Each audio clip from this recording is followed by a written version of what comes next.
والله ما طلعت شمس ولا غربت إلا وأنت في قلبي. الحمد لله وكفى وسلام على عباده الذين اصطفى. أما بعد، أعوذ بالله من الشيطان الرجيم. بسم الله الرحمن الرحيم. حسبنا الله ونعم الوكيل، نعم المولى ونعم النصير. سبحان ربك رب العزة عما يصفون وسلام على المرسلين والحمد لله رب العالمين. اللهم صل على سيدنا محمد وعلى آل سيدنا محمد وبارك وسلم. اللهم صل على سيدنا محمد وعلى آل سيدنا محمد وبارك وسلم. اللهم صل على سيدنا محمد وعلى آل سيدنا محمد وبارك وسلم.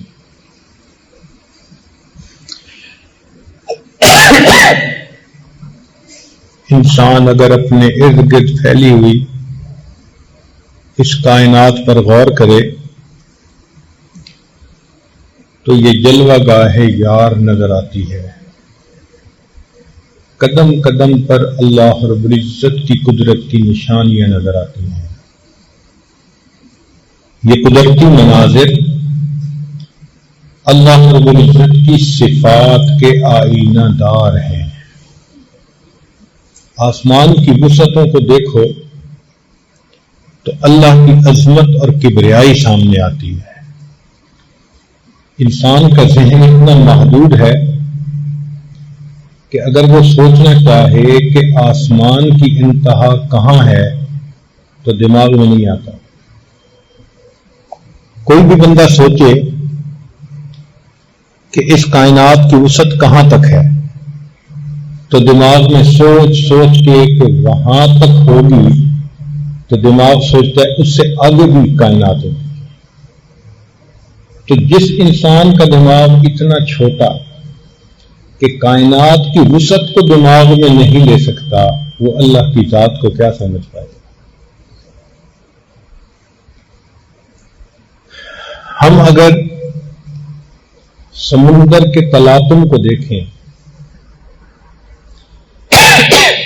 سمندر کے اندر جو موجیں ایک دوسرے کے اوپر گر رہی ہوتی ہیں تو اس کو دیکھ کر اللہ رب العزت کی رحمت کے بے پایہ سمندر کا اندازہ ہوتا ہے. سورج کو دیکھیں جو ہر وقت نور برساتا ہے تو اندازہ ہوتا ہے کہ اللہ آپ کی اپنی ذات کے نور کا کیا عالم ہوگا. پھول کو دیکھو تو اللہ رب العزت کا جمال نظر آتا ہے.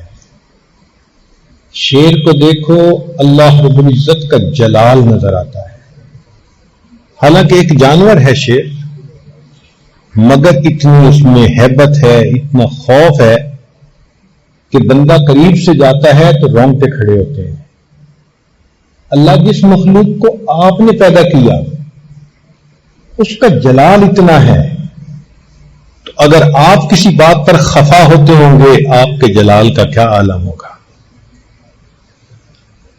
جانوروں کو دیکھیں تو اللہ رب العزت کی فرما برداری کرنے کی سمجھ آ جاتی ہے کہ جس جانور کو اللہ نے جس حیات پر پیدا کیا پوری زندگی اسی پر گزار دیتا ہے.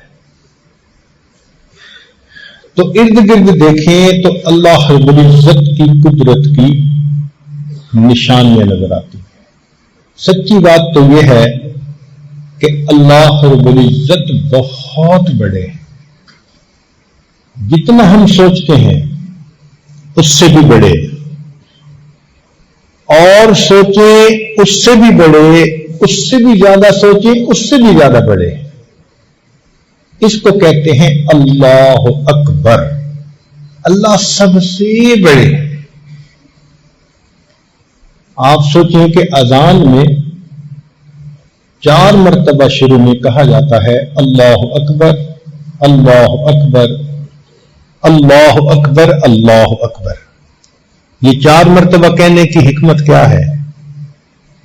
کہ مخلوق 4 طرح سے عناصر آگ، پانی، ہوا اور مٹی، اسی سے مخلوق بنی۔ تو کچھ مخلوق آگ سے بنی جیسے جن، کچھ ہوا کی مخلوق، کچھ مٹی سے مخلوق، کچھ پانی کی مخلوق۔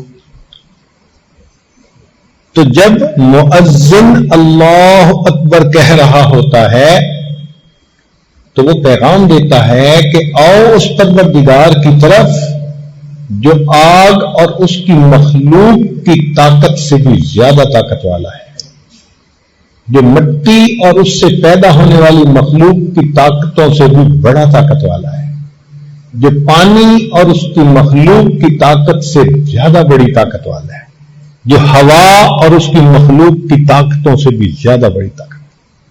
کبھی آپ نے پانی کی طاقت دیکھی؟ اللہ اکبر۔ سمندر میں اگر کبھی طوفان آ جائے، بڑے بڑے جہاز الٹے ہو جاتے ہیں۔ ایک چھوٹا سا طوفان آیا تھا، ہماری زبان میں اس کو سونامی کہا گیا، لیکن شہروں کے شہر ختم، بلڈنگز ختم، انسانوں کا نام و نشان مٹ گیا۔ یہ چھوٹا سا طوفان تھا۔ پانی کی اتنی طاقت ہے، آگ اتنی طاقت والی ہوتی ہے کہ جب وہ بڑھتی ہے تو بجھائی نہیں جا سکتی۔ چنانچہ رشیا میں ایک جگہ سفر کرتے ہوئے ہم نے آگ کا ایک شعلہ دیکھا جو پتہ نہیں کتنے فرلاں اونچا تھا۔ تو میں نے اپنے ساتھی سے پوچھا کہ یہ کیا ہے؟ اس نے کہا جی کہ تیل کا کنواں کھود رہے تھے، ڈگنگ کر رہے تھے، فنی خرابی کی وجہ سے اس میں سے جب تیل نکلنے کا وقت آیا تو آگ لگ گئی، اور وہ تیل اتنے پریشر سے نکل رہا ہے کہ آگ لگی ہوئی ہے۔ پوری دنیا کی کمپنیوں نے کوشش کر لی آگ کو بجھانے کی، سالوں گزر گئے، آج تک آگ نہیں بجھا سکے۔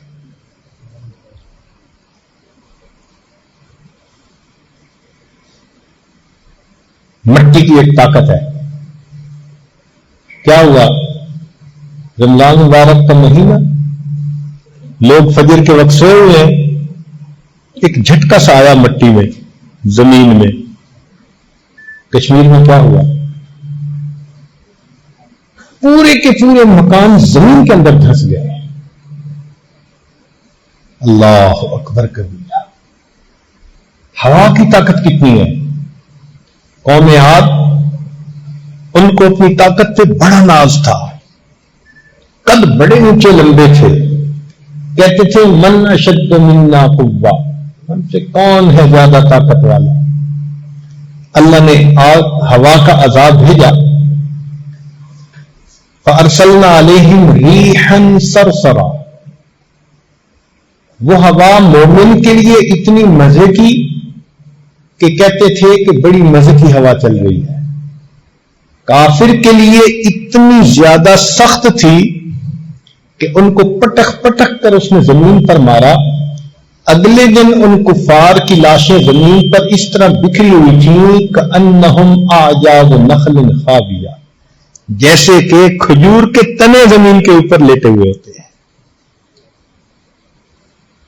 تو ان مخلوق کی اتنی طاقت ہے، لیکن 4 مرتبہ مؤذن کہہ رہا ہوتا ہے کہ لوگوں، تمہیں اس پروردگار کی طرف بلایا جا رہا ہے جس کی طاقت اور قوت آگ کی طاقت سے بھی زیادہ، پانی کی طاقت سے بھی زیادہ، مٹی کی طاقت سے بھی زیادہ، ہوا کی طاقت سے بھی زیادہ۔ اللہ اکبر کبیرہ. اس لیے مرضی ہر حال میں اللہ رب العزت کی پوری ہوتی ہے. مرضی ہر حال میں اللہ رب العزت کی پوری ہوتی ہے. آپ سوچئے حضرت آدم علیہ السلام جنت میں ہیں اور دل چاہتا ہے کہ ہمیشہ جنت میں رہیں. اللہ تعالیٰ چاہتے ہیں کہ ان کو دنیا میں بھیجیں.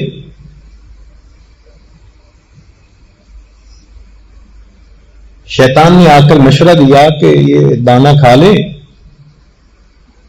تو ہمیشہ جنت میں رہیں گے. کھا لیا اور نتیجہ کیا نکلا؟ زمین پر اترنا پڑا. تو مرضی کس کی پوری ہوئی؟ اللہ رب العزت کی. حضرت نوح علیہ السلام اللہ کے پیغمبر علیہ السلام ہیں. طوفان آ چکا، کشتی میں سوار ہیں، سگا بیٹا سامنے کھڑا ہے. فرماتے ہیں یا بنی یرکم معنا، اے بیٹے ہمارے ساتھ کشتی میں سوار ہو جاؤ. بیٹا نہیں سنتا، نہیں بات مانتا. آج کل بھی تو ایسا ہوتا ہے، باپ دین کی کشتی میں سوار ہے اور بیٹا فسق و فجور کے طوفان میں ہے تو باپ کہتا ہے یا بنی یرکم معنا، بیٹے نیک بن جاؤ اور ہمارے ساتھ کشتی میں سوار. نہیں سنتا. حضرت نوح علیہ السلام کی اتنی چاہت ہے لیکن بیٹا بالآخر فحال بینہم الموج فکان من المغرقین، والد کی آنکھوں کے سامنے غرق ہو گیا. تو مرضی کس کی پوری ہوئی؟ اللہ رب العزت کی. ایک موقع پر نبی علیہ السلام نے دل میں ارادہ فرما لیا کہ میں شہد استعمال نہیں کروں گا کہ اس میں ایک خاص قسم کی مہک آتی ہے. جب ارادہ فرما لیا تو رب کریم کی طرف سے محبوبانہ خطاب آ گیا، یا ایھا النبی لم تحرم ما احل اللہ لک تبتغی مرضات ازواجک واللہ غفور. اس کے بعد نبی علیہ السلام نے دوبارہ شہد کا استعمال شروع فرما دیا تو مرضی کس کی پوری ہوئی؟ تو یہ بات دل میں بٹھا لیجئے کہ اللہ رب العزت سب سے بڑے ہیں اور مرضی ہر حال میں اسی اللہ کی پوری ہوتی ہے.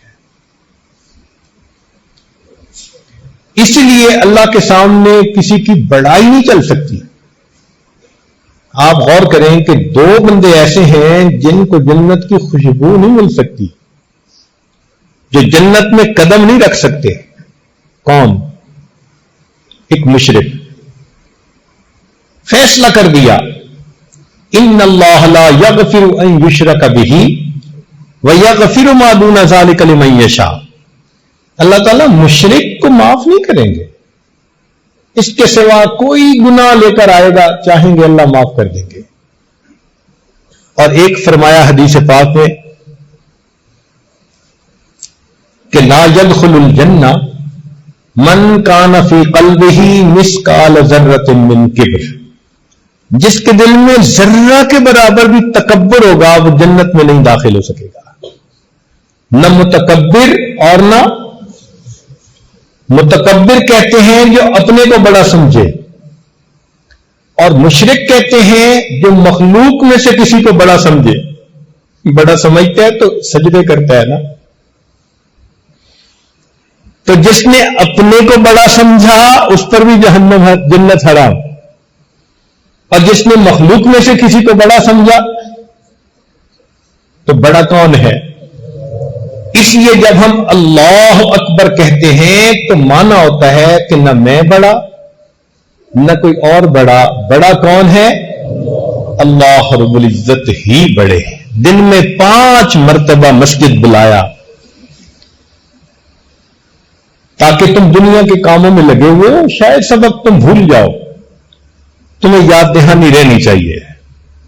اللہ اکبر کے الفاظ سے اور اس ذات کی طرف جو سب سے بڑی ذات ہے، تاکہ تمہیں تمہارا مقصد یاد رہے۔ اسی لیے اس اللہ اکبر کے الفاظ کو سن کر شیطان بھاگتا ہے۔ مؤذن اللہ اکبر کہتا ہے، حدیث پاک میں آتا ہے، اس کو سنتے ہی شیطان دور بھاگتا ہے۔ دو کلام ہیں جن سے بھاگتا ہے، ایک اللہ اکبر اور ایک جب لا حول ولا قوت الا باللہ پڑھا جاتا ہے پھر بھی شیطان بھاگتا ہے، ری خارج ہوتی ہے اس کی۔ اللہ کی عظمتیں اس کے سامنے۔ جبریل علیہ السلام اتنے بڑے ہیں، پر پھیلائیں تو ایک پر سے مشرق کو ڈھانپ دیں اور دوسرے پر سے مغرب کو ڈھانپ دیں۔ زمین پر کھڑے ہوں تو ان کا سر آسمان کی بلندیوں کو چھوئے۔ طاقت اتنی ہے، زمین کے ٹکڑے کو پر سے اکھاڑا اور آسمان کی بلندیوں پر لے جا کر نیچے دے مارا۔ حضرت لوط علیہ السلام کی قوم، تیزی اتنی ہے کہ بارش کا ایک قطرہ زمین سے ایک بالش کے فاصلے پر ہو تو اس سے پہلے کہ وہ قطرہ زمین پر پہنچے وہ آسمان سے زمین پر آ کر پھر واپس جا سکتے ہیں۔ اور ان کے بارے میں نبی علیہ السلام نے فرمایا کہ بسا اوقات اس پر اللہ کے جلال کا اتنا غلبہ ہوتا ہے کہ جبرائیل کا قد ایک چڑیا کے برابر بن جاتا ہے۔ اللہ کی عظمت ایسی ہوتی ہے، کانپتے ہیں اللہ کی عظمت سے۔ ہمیں اپنے دلوں میں اس اللہ کی عظمت کو بٹھانا چاہیے تاکہ گناہوں کا چھوڑنا آسان ہو جائے۔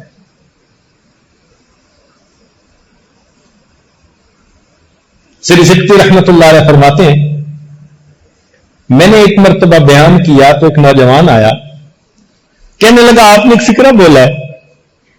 میں نے کہا فکرہ کیا بولا تھا؟ عجبا لضعیف یعصی قویا، تعجب ہے اس ضعیف پر جو ایک قوی کی نافرمانی کرتا ہے۔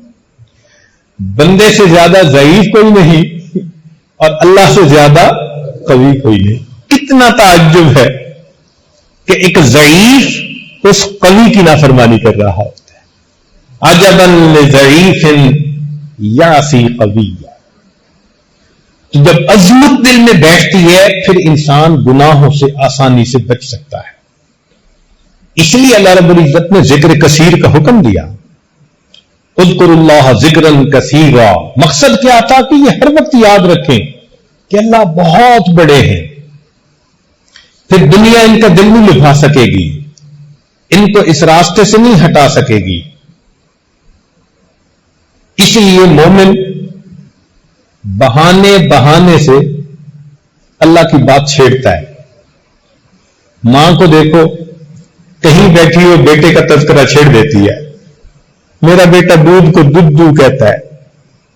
محبت ہے نا، بیوی کو خاوند سے محبت، 5 منٹ میں اپنے خاوند کی ساری باتیں دوسری عورت کو بتا دیتی ہے۔ اسی طرح مومن کو اپنے رب سے محبت ہوتی ہے، تو مومن کا بھی یہی حال، جہاں بیٹھتا ہے، جہاں جاتے ہیں ہم تیرا فسانہ چھیڑ دیتے ہیں۔ اللہ کا تذکرہ، اللہ کی باتیں، اللہ کی عظمت، اللہ کی نعمتوں کے تذکرے مومن کا شیوا ہوتا ہے۔ آج اللہ رب العزت کے ساتھ محبت کا اظہار کریں گے تو قیامت کے دن پھر اس کا انعام پائیں گے۔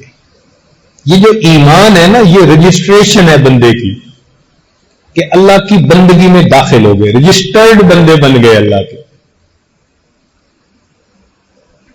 ایک سکول تھا، لائن لگی ہوئی تھی، طلباء لائن میں جا رہے تھے، ایک کھڑکی کے سامنے،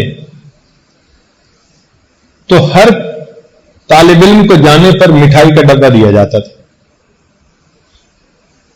ایک دیہاتی نوجوان نے دیکھا لڑکے نے، کھڑکی کے سامنے جانے پر مٹھائی کا ڈبہ ملتا ہے، وہ بھی لائن میں لگ گیا۔ چنانچہ آگے بڑھتے بڑھتے اس دیہاتی کی بھی باری آ گئی. جب یہ کھڑکی کے سامنے پہنچا تو مٹھائی کا ڈبہ دینے والے نے کہا کہ اپنا آئی ڈی کارڈ دکھاؤ. یہ کہنے لگا وہ کیا ہوتا ہے؟ اس نے کہا جو اسٹوڈنٹ یہاں رجسٹرڈ ہیں ان کا ایک آئی ڈی کارڈ بنا ہوا ہے, ان کو انعام مل رہا ہے. تم اگر رجسٹر نہیں تو جاؤ یہاں سے. جیسے اس دیہاتی لڑکے کو افسوس ہوا, اسی طرح آج جس نے اپنے ایمان کو رجسٹرڈ کروا لیا کل قیامت کے دن اللہ کے سامنے جائے گا, انعام کا ڈبہ پائے گا. اور کوئی ویسے ہی لائن میں لگ کے چلا گیا تو اس کو کہیں گے پروو یور آئیڈینٹی. کون ہو بھائی, کہاں سے آ گئے, دنیا میں کہاں تھے؟ اسی لیے جیسے بچے کا تعلق ماں سے ہوتا ہے نا, ہر چیز میں اپنی ماں کی طرف دیکھتا ہے, مومن کا تعلق اسی طرح اپنے پروردگار کے ساتھ ہوتا ہے. ہر معاملے میں اللہ پہ نظر, ہر معاملے میں اللہ پہ نظر. ایک بزرگ پہ ہی تشریف لائے ہوئے تھے تو صاحب خانہ نے اپنے چھوٹے بچے کو اٹھایا ہوا تھا, وہ لے آیا. ان کے پاس کوئی میٹھی چیز تھی, انہوں نے بچے کو دی, بچے نے لینے سے انکار کر دیا. دوبارہ کہا لے لو, بچے نے انکار کر دیا. اب یہ بڑی عجیب چیز ہے, حالانکہ بچے کے اندر ٹیمپٹیشن ہوتی ہے میٹھی چیز کھانے کی, سویٹس کھانے کی. اس کی عمر میں گروتھ کا تقاضا یہ ہے کہ وہ میٹھا کھائے, اس لیے بچے میٹھے کے پیچھے پاگل ہوتے ہیں. لیکن جب اس بچے کو مٹھائی پیش کی تو اس نے باپ کی طرف دیکھا اور مٹھائی لینے سے انکار کر دیا. جب 2 مرتبہ ان بزرگوں نے کہا تو پھر اس بچے کے والد نے بچے کو کہا کہ بیٹے لے لو, یہ ہمارے حضرت جی ہیں. تو جب انہوں نے کہا تو بچے نے اس وقت وہ مٹھائی لے لی. تو ان بزرگوں کی آنکھوں میں آنسو آ گئے. تو وہ صاحب خانہ جو تھا وہ معذرت کرنے لگا, جی بچے نے بدتمیزی کر دی اور آپ سے مٹھائی نہیں لی, آپ اس کو محسوس نہ فرمائیں. وہ کہنے لگے نہیں, اس لیے آنکھ سے آنسو نہیں آئے, بلکہ مجھے یہ خیال آیا کہ اس کے اندر میٹھا کھانے کی چاہت بھی ہے. پھر بھی جب میں نے اس کو 1-2 دفعہ مٹھائی پیش کی, اس نے اپنے ابا کو دیکھا, کاش میرا بھی ایمان ایسا ہوتا کہ میں بھی ہر معاملے میں اپنے ربا کو دیکھ لیتا. ہم بھی تو باہر نکلتے ہیں, نیلی پیلی مٹھائیاں ہوتی ہیں نا, تو وہ مٹھائی کی طرف للچا کے دیکھنے کی بجائے ہم بھی تو ربا کو دیکھیں نا کہ رب چاہتے ہیں تو دیکھوں گا, نہیں چاہتے تو آنکھ اٹھا کے بھی نہیں دیکھوں گا. تو یہ اللہ رب العزت کی عظمت مومن کو دل میں بٹھانی پڑتی. اب یہاں ذہن میں یہ بات رکھیے کہ اللہ رب العزت نے جس طرح اس کائنات کو پیدا کیا تو اس کائنات میں جو حالات عدلتے بدلتے ہیں وہ بھی اللہ کی منشا سے ہوتے ہیں. اللہ تعالیٰ مغیر الاحوال ہے, دن عدلتے بدلتے ہیں. وَتِلْكَ الْأَيَّامُ نُدَاوِلُهَا بَيْنَ النَّاسِ, ہم انسانوں کے درمیان یہ دن عدلتے بدلتے رہتے ہیں. نہ کسی پر ہمیشہ خوشی, نہ کسی پر ہمیشہ غم, نہ ہمیشہ صحت, نہ ہمیشہ بیماری. حالات عدلتے بدلتے ہیں, اور اس لیے بدلتے ہیں کہ اللہ تعالیٰ اپنے بندے کو مختلف حالات میں آزماتے ہیں.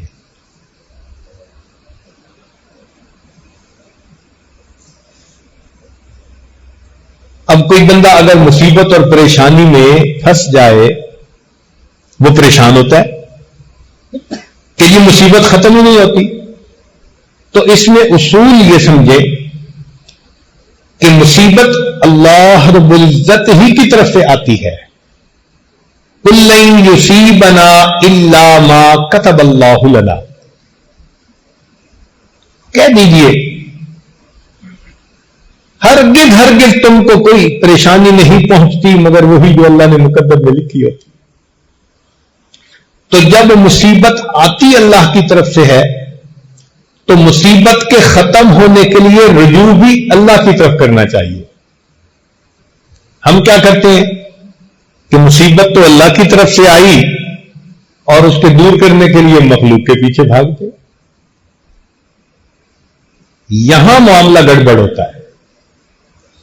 جس نے پریشانی کے عالم میں اللہ رب العزت کی طرف رجوع کیا اللہ رب العزت اس کے حالات کو سنوار دیتے ہیں. چنانچہ انبیاء کرام کے واقعات قرآن مجید میں تفصیل کے ساتھ بتائے گئے تاکہ لوگوں کو پتہ چل جائے کہ پہلے والی بزرگ ہستیوں پر مقدس ہستیوں پر بھی حالات آئے. انہوں نے اللہ کی طرف رجوع کیا اللہ نے ان کے حالات کو ٹھیک کر دیا. ہم بھی ان کے نقش قدم پر چلنے والے بن جائیں. حضرت نوح علیہ السلام تقریباً 1000 سال تک اپنی قوم کو دعوت دیتے رہے اللہ کی طرف. رب انی دعوت قومی لیلا و نہارا, دن اور رات دعوت دی. مگر قوم ایسی تھی ماننے کے لیے تیار نہیں تھی. بہت تھوڑے لوگ تھے جو بات ماننے والے تھے. حتیٰ کہ طبیعت بھر گئی اور قوم مذاق اڑاتی تھی.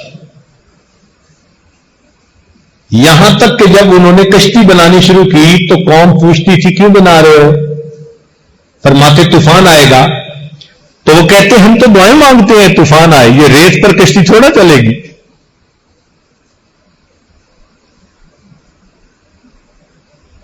تو حضرت نوح علیہ السلام فرماتے ان تسخروا منا فانا نسخر منکم کما تسخرون.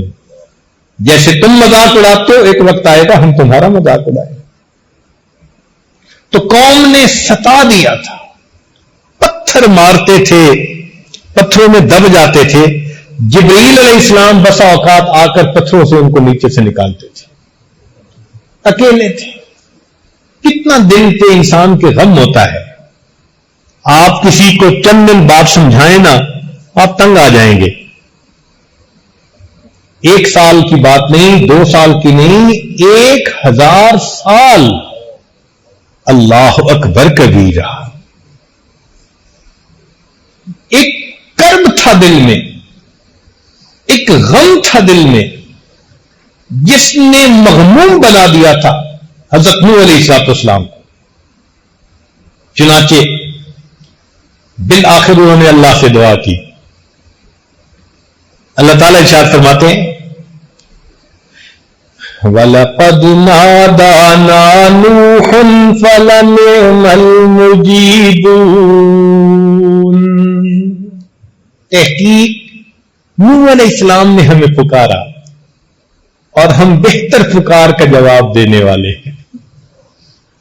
وَنَجَّيْنَاهُ وَأَهْلَهُ مِنَ الْكَرْبِ الْعَظِيمِ.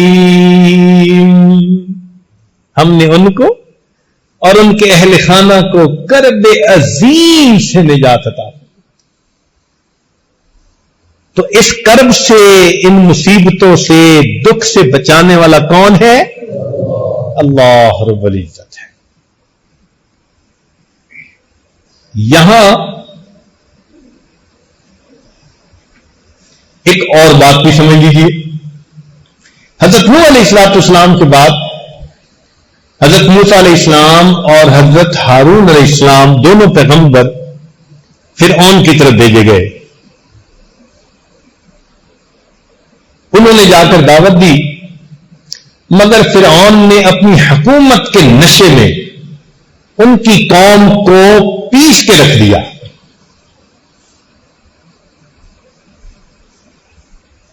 یذبحون ابناءکم ویستحیون نساءکم. بیٹیوں کو زندہ چھوڑ دیتے, بیٹوں کو قتل کر دیتے. آپ ذرا سوچیں کتنا جابر بادشاہ ہوگا.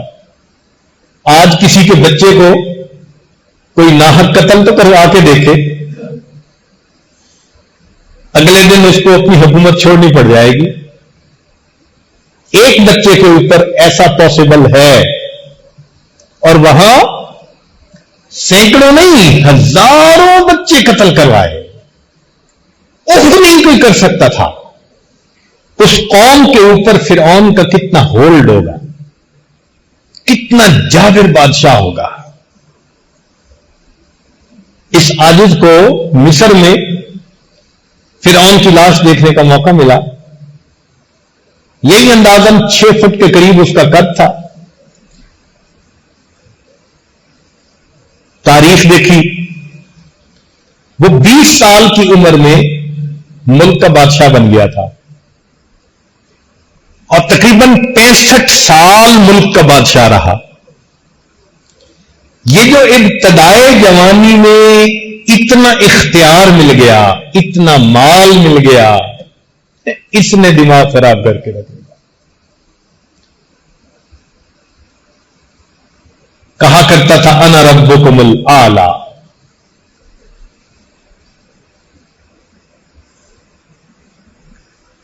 تو اس نے بنی اسرائیل کو کچل کے رکھ دیا تھا.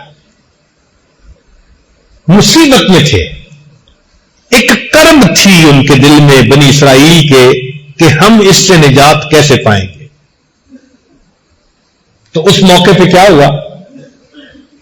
اللہ تعالیٰ ارشاد فرماتے وَلَقَدْ مَنَنَّا عَلَى مُوسَىٰ وَهَارُونَ. ان الفاظ کو پڑھو نا، دل کو سکون مل جاتا ہے. کیا عظمت ہے اس پروردگار کی، کتنے پیارے انداز سے فرماتے ہیں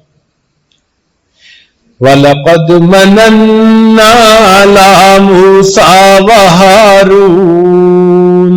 اور ہم نے احسان کیا موسیٰ علیہ السلام پر اور ہارون علیہ السلام پر. وَنَجَّيْنَاهُمَا وَقَوْمَهُمَا مِنَ الْكَرْبِ الْعَظِيمِ. ہم نے ان کو اور ان کی قوم کو کرب عظیم سے نجات عطا فرما دی. ایک اور واقعہ، حضرت یونس علیہ السلام نے اپنی قوم کو تعلیم دی، تبلیغ کی، قوم نہ مانی، حتیٰ کہ انہوں نے یہ فیل کیا کہ یہ ماننے والے لوگ نہیں. ہم اپنی زبان میں کہتے ہیں نا ان تلوں میں تیل نہیں. وہ بھی اسی نتیجے پر پہنچ گئے. اشارہ بھی مل گیا کہ عذاب آئے گا قوم کے اوپر، تو وہ جلدی وہاں سے نکل پڑے. اللہ کی شان، ایک بڑی مچھلی نے اپنے پیٹ میں لے لیا. اب پیٹ کے اندر ہیں، کہیں نکل نہیں سکتے. تو اس وقت حضرت یونس علیہ السلام نے اس حصار میں سے نکلنے کے لیے کس کو پکارا؟ اللہ رب العزت کو پکارا. اللہ تعالیٰ ارشاد فرماتے ہیں وَظَنُّونِ إِذْ ذَهَبَ مُغَاضِبًا وَظَنَّ أَن لَّن نَّقْدِرَ عَلَيْهِ فَنَادَىٰ فِي الظُّلُمَاتِ. اندھیروں میں اس نے پکارا، کیا کہا؟ اللہ الہ الا انت سبحانک انی کنت من الظالمین. اے اللہ، تیرے سوا کوئی معبود نہیں، تو پاک ہے، میں خطا کار. اپنی خطا کو مانا اور اللہ کو اس مصیبت سے نجات کے لیے پکارا. اللہ تعالیٰ ارشاد فرماتے ہیں فَاسْتَجَبْنَا لَهُ وَنَجَّيْنَاهُ مِنَ الْغَمِّ. ہم نے اس کی اس پکار کو قبول کر لیا اور اس کو غم سے نجات عطا فرمائی. وَكَذَلِكَ نُنْجِي الْمُؤْمِنِينَ. ہم ایمان والوں کو ایسے ہی نجات عطا فرمائیں. تو اگر ہم اللہ کو پکاریں گے تو کرب سے، غم سے، مصیبت سے، پریشانی سے وہ پروردگار ہی ہمیں بچانے والا ہے. آج ذرا سی کوئی بات ہوتی ہے بھاگتے ہیں عملیات والوں کے پیچھے.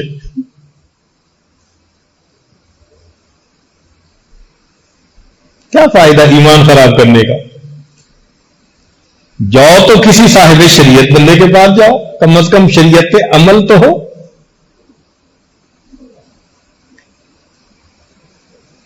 تو مصیبت میں اللہ ہی کی طرف رجوع کرنا ہے ہمیں. جس نے پریشانی بھیجی وہی پریشانی سے ہمیں نجات دے سکتا ہے. چنانچہ اللہ رب العزت کا یہ وعدہ ایمان والوں کے ساتھ کہ اگر ہم اللہ کے احکام پر ثابت قدم رہیں گے وہ رب کریم ہمیں ہر مصیبت ہر پریشانی سے نجات عطا کرے گا. چنانچہ ایک اور واقعہ، سیدنا ابراہیم علیہ السلام اپنی قوم میں اکیلے ہیں.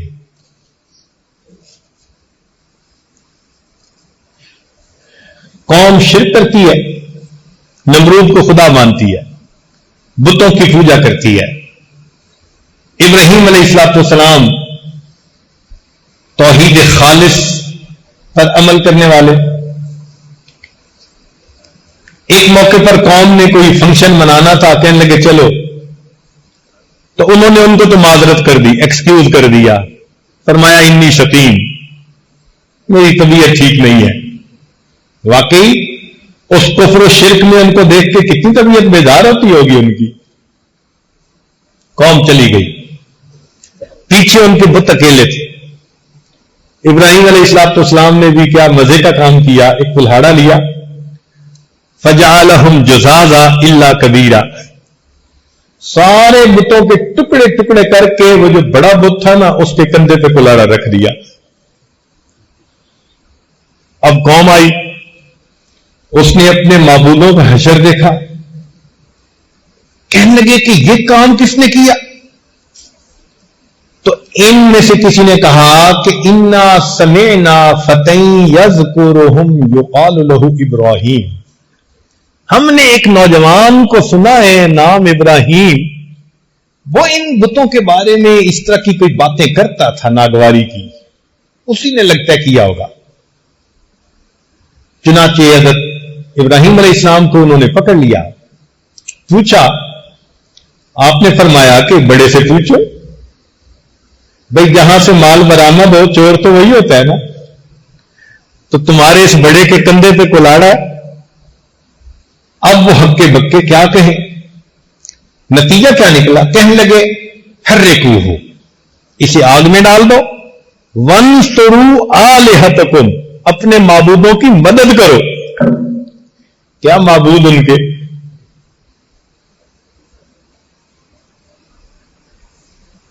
پتھر کے بنے ہوئے ہیں، پتلے خدا، موٹے خدا، چھوٹے خدا ہیں، سب کے سب جھوٹے خدا. اب اس وقت ابراہیم علیہ السلام کا ساتھ دینے والا کوئی نہیں تھا. مفسرین نے لکھا ہے کہ نمرود نے آگ میں ڈالنے کی تیاریاں کی. اس زمانے کی عورتیں منت مانتی تھیں، میرا بیٹا ہوا تو ابراہیم کی چتا کے لیے اتنے من لکڑیاں ڈالوں گی. لکڑیاں اکٹھی کی گئی، پہاڑ نظر آتا تھا، آگ لگائی گئی. اتنی آگ تھی کہ کوئی قریب جا نہیں سکتا تھا. جھولے پہ بٹھا کے ڈالا گیا. ابراہیم علیہ السلام کو آگ نظر آ رہی ہے، لیکن اللہ کے ساتھ ایمان پختہ تھا. سنیے امام قرطبی رحمت اللہ علیہ اس آیت کی تفسیر میں کیا فرماتے ہیں. فرماتے ہیں کہ قالوا حرقوا، قوم کے لوگوں نے کہا کہ ان کو جلاؤ. لما انقطعوا بالحجت، جب ان کی حجت منقطع ہو گئی. اخذتهم عزت باسم وانصرفوا الى طریق الغشم، تو حمیت الجاہلیہ، وہ ظلم کے طریقے پر چل نکلے. وقالوا حرقوا، بات تو کر نہیں سکتے تھے، طاقت کے نشے میں، حکومت کے نشے میں کہنے لگے اس کو جلا دو. رویہ، یہ روایت ہے، ان قائل هذه المقالة هو رجل من الاکراد، فرماتے ہیں کہ یہ بات جو کہنے والا تھا نا کہ ان کو جلاؤ، یہ کرد لوگوں میں سے ایک تھا. عراق میں جیسے کرد تھے، ابراہیم علیہ السلام اسی علاقے میں تھے. من اعراب فارس، ای من بادیتها، دیہاتی بندہ تھا. قال ابن عمر و مجاہد و ابن جریج و یقال اسمہ حیزر، اس کا نام مفسرین نے اس بندے کا حیزر لکھا ہے، جس نے یہ بات کہی تھی. فخسف اللہ بہ الارض، اللہ نے اس بندے کو زمین کے اندر دھنسا دیا. فہو یتجلجل فیہا الی یوم القیامہ، فرماتے ہیں کہ وہ قیامت تک زمین کے اندر دھنسا ہوا چیختا رہے گا. وکیل، اور یہ بھی کہا گیا بل قالہ ملکہم نمرود وانصروا آلہتکم، ان کا جو بادشاہ نمرود تھا اس نے کہا کہ اپنے معبودوں کی مدد کرو. بتحریک ابراہیم لأنہ یسبها ویعیبها، اس لیے کہ ابراہیم علیہ السلام نے ان کے بارے میں ناپسندیدہ الفاظ کہے تھے اور ان میں عیب نکالا تھا کہ پوچھو ان سے، اور وہ تو بتا نہیں سکتے تھے. وجاء بالخبر، اور خبر میں یہ بات آئی ہے، ان نمرود بنا سرحن طولہ 80 ذراعا، اس نے ایک تالاب بنوایا، گڑا، 80 ہاتھ اس کی لمبائی تھی. وعرضہ 40 ذراعا، 40 ہاتھ اس کی چوڑائی تھی. قال ابن اسحاق وجمع الحطب شہرا، ایک مہینہ وہ اس میں لکڑیوں کو جمع کرتے رہے. ثم اوقدوہ، پھر انہوں نے آگ کو جلایا.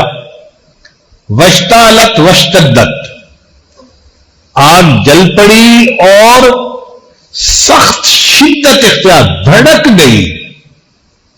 حتی ان کان الطائر لیمر بجنباتها فَيَحْتَرِقُ مِنْ شِدَّةِ وَحْجِهَا، حتیٰ کہ اگر کوئی پرندہ اس آگ کے اوپر سے گزرنے لگتا تھا تو شدت کی وجہ سے جل کے نیچے گر جاتا تھا.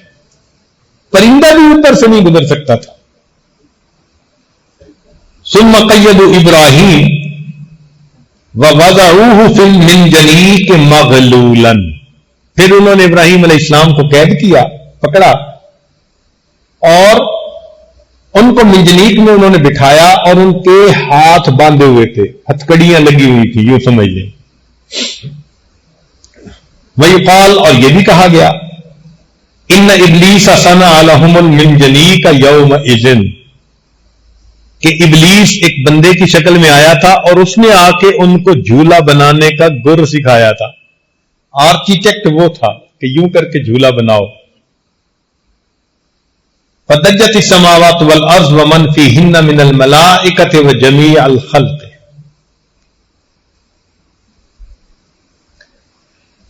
چیخنے لگے آسمان اور زمین اور جو کچھ اس میں ہے، اور ملائکہ اور ساری مخلوق، الا الثقلین، سوائے انسانوں اور جنوں کے. انسانوں اور جنوں کے سوا جتنی مخلوق تھی، جب اس نے یہ منظر دیکھا، اتنی آگ جل رہی ہے. اب ایک بندے کے لیے تو چند فٹ کی آگ چاہیے نا، یہ اتنی آگ تھی کہ پرندے قریب سے نہیں گزر سکتے تھے. اور جھولے میں بٹھایا گیا، ہاتھ بندھے ہوئے ہیں، پاؤں بندھے ہوئے ہیں. اب وہ جھولا جھلا کر ان کو ڈالنا چاہتے ہیں، تو اس وقت آسمان اور زمین اور اس کے اندر کی جو مخلوق ہے وہ پکار اٹھی، اللہ اکبر،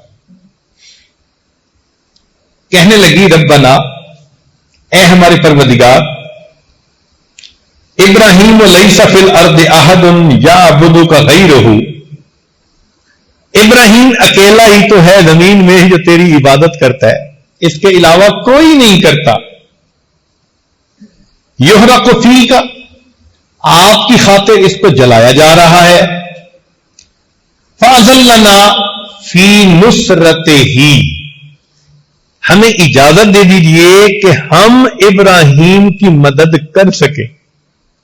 آپ کے نام پر جلایا جا رہا ہے نا، تو آپ ہمیں اجازت دیجئے کہ ہم ابراہیم علیہ السلام کی اس موقع پر کوئی مدد کر سکیں. جیسے کسی کو پریشانی میں دیکھ کے کہتے ہیں نا، can I help you, what can I do for you.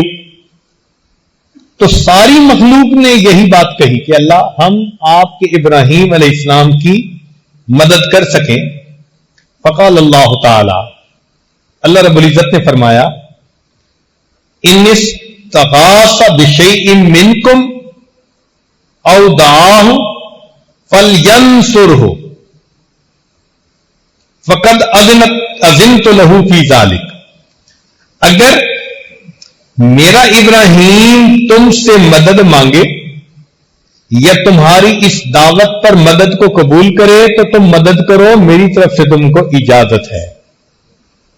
وَإِن لَّمْ يَدْعُ غَيْرِي، اور اگر وہ میرے کسی غیر کو نہیں پکارتا، فَأَنَا أَعْلَمُ بِهِ وَأَنَا وَلِيُّهُ، تو میں اس کو جانتا ہوں اور میں اس کا سرپرست ہوں. سبحان اللہ. جو بندہ اللہ سے لا لگاتا ہے، اللہ رب العزت اس کے حالات کو بھی جانتے ہیں اور پھر اللہ اس بندے کے سرپرست بھی ہوتے ہیں، اس کے نگہبان، اس کے نگران، اس کے سرپرست ہوتے ہیں. تو اللہ تعالیٰ فرماتے ہیں کہ میں اس کا ولی ہوں. فَلَمَّا أَرَادُوا إِلْقَاءَهُ فِي النَّارِ، جب ان لوگوں نے ارادہ کر لیا کہ ابراہیم علیہ السلام کو آگ کے اندر ڈالے، أَتَاهُ خُزَّانُ الْمَاءِ وَهُوَ فِي الْهَوَىٰ، تو ابراہیم علیہ السلام ہوا میں تھے، یعنی منجنیق سے نکل کر آگ میں جانے کے لیے ابھی ہوا کے اندر ہے. تو پانی کا فرشتہ آتا ہے جو خازن ہے پانی کا، اور وہ آ کے کہتا ہے، فقالو، ان فرشتوں نے کہا، یا ابراہیم ان اردت اخمدنا النار بالماء، اگر آپ چاہیں تو ہم اس آگ کو پانی سے بجھا دیتے ہیں، ابھی بارش برسا دیں گے تو یہ آگ ختم ہو جائے گی. فقال، ابراہیم علیہ السلام کا یقین دیکھیے، ایمان دیکھیے، لا حاجت لی الیکم، دنیا کے اسباب کی منفی تو اپنی جگہ، فرشتے آئے ہیں، فرشتوں کو بھی کہہ دیا مجھے آپ کی کوئی ضرورت نہیں ہے. وَأَتَاهُ الْمَلِكُ الرِّيحُ، پھر اس کے سامنے، اس کے پاس ہوا کا فرشتہ آیا. فقال لو شئت طیرت النار، اگر آپ کہیں ایسی ہوا چلے کہ آگ کو ہی اڑا کے لے جائے. فقال اللہ، ابراہیم علیہ السلام نے فرمایا نہیں. ثم رفع رأسه الى السماء فقال،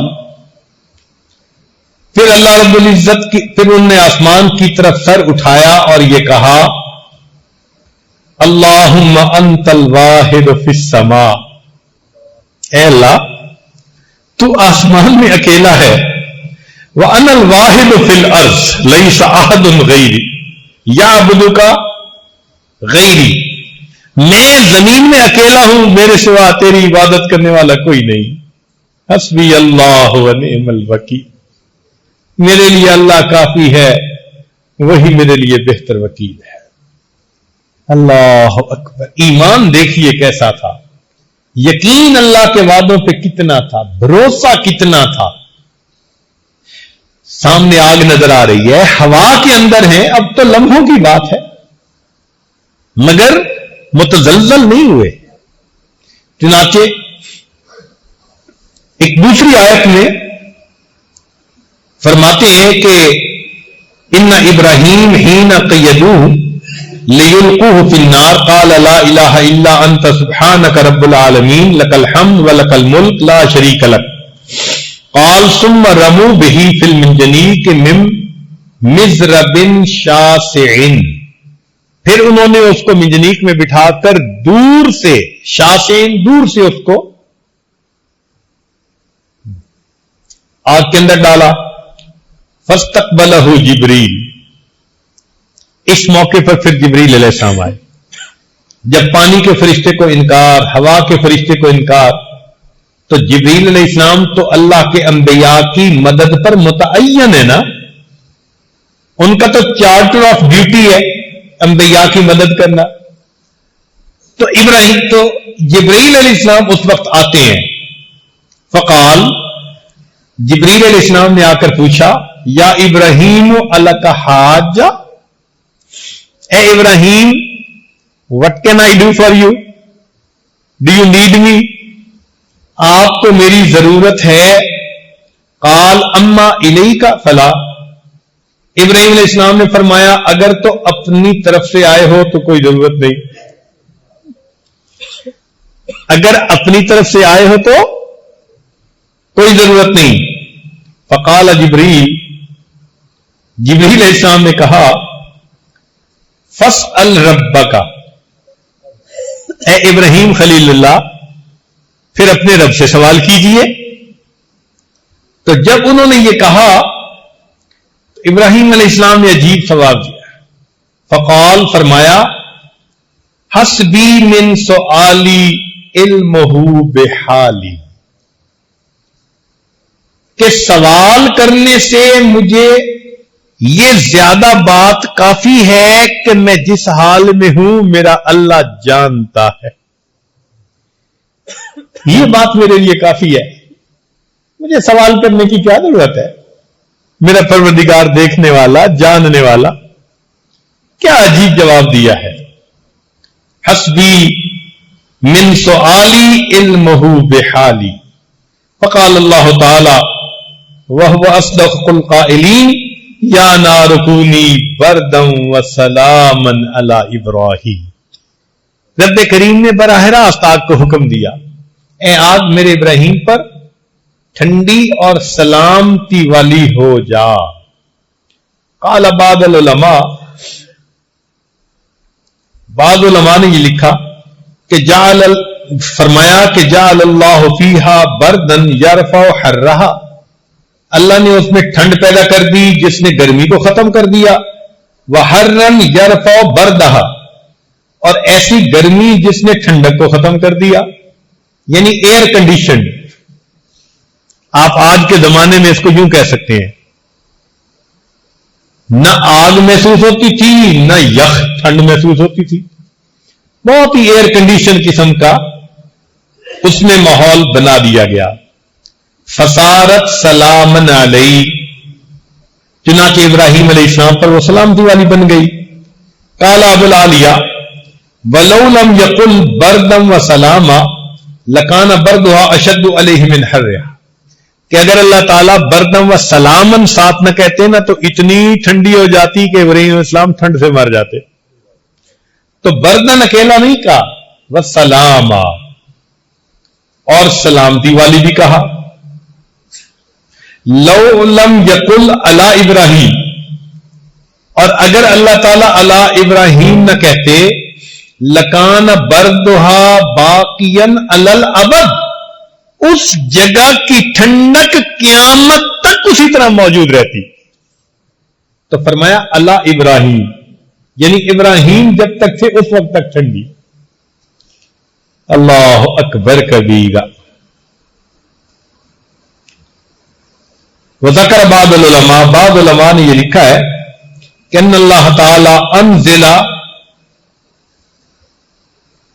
زربیہ من الجنت فبسطها فی الجحیم، اللہ تعالیٰ نے جنت سے مخملی چادر جیسے زرابی و مبسوطہ، تو وہ چادر یعنی پہنچائی اور اس کو اس آگ کے اندر بچھا دیا گیا ابراہیم علیہ السلام کے لیے.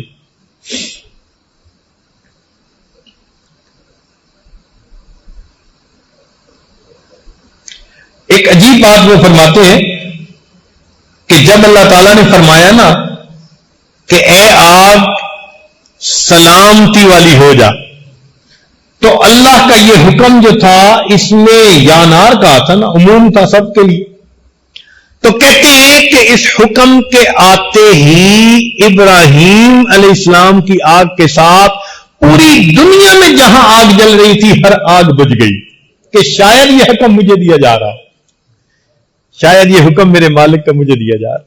اللہ اکبر کر، اس مالک ملک کی عظمت کیا ہے. تو اللہ رب العزت انسان کو مصیبتوں سے بچاتے ہیں. دنیا کے ظاہری اسباب اگر نہ بھی ہو، براہ راست اللہ تعالیٰ اسباب کو حکم فرما کر بندے کے فیور میں ان کو بنا دیتے. تو یہاں سے یہ بات سمجھ میں آئی کہ ہمیں اللہ رب العزت کے اوپر پکا یقین رکھنا چاہیے، اس کے وعدوں پر بھروسہ رکھنا چاہیے. اس کے وعدے ہر حال میں سچ ثابت ہوتے.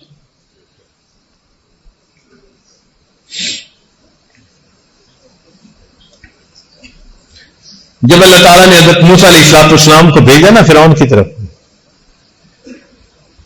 تو اس وقت ایک بات کہی، فرمایا لا تخافا. یہ تسنیہ کا صیغہ ہے. موسیٰ علیہ السلام، ہارون علیہ السلام دونوں کو حکم ہو رہا ہے کہ تم دونوں خوف نہ کھاؤ.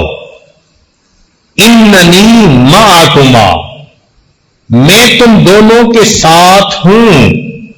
اسمع و ارا، فرعون جو بات کہے گا میں سنوں گا، جو عمل کرے گا میں دیکھوں گا. جب میں دیکھنے اور سننے والا ہوں اور تمہارے ساتھ ہوں، تمہیں گھبرانے کی کیا ضرورت ہے. تو مومن کے ساتھ اللہ کا یہ وعدہ ہے کہ جو اللہ کے حکموں پر ثابت قدم رہے گا، اس کے ساتھ جو بھی پنگا لے گا اللہ اس کو دیکھے گا اور اللہ اس کو سنے گا. اور جب اللہ ساتھ ہے تو پھر پریشانی کس بات کی. اس لیے ایمان والوں کو اللہ رب العزت نے تسلی دے دی کہ میرے بندے اپنے دل میں پرسکون ہو جائیں. ظاہر کی آنکھ سے جو نظر آتا ہے اس پر نہ فیصلہ کریں، اللہ کے وعدوں پر. یہی ایمان کا تقاضا ہے. چنانچہ سیدنا رسول اللہ صلی اللہ علیہ وسلم جب ہجرت کا ارادہ فرما چکے تو کافروں نے سوچا کہ ہم ہر قبیلے سے ایک ایک دو دو بندے لے کے مکان کا گھیرا کر لیتے ہیں، اور جب صبح یہ نماز کے لیے نکلیں گے تو ایک ہی وقت میں حملہ کر کے سب ان کا کام تمام کر دیں گے. پھر قریش اتنے قبیلے والوں سے کیسے لڑیں گے؟ تو یہ پلاننگ تھی ان کی.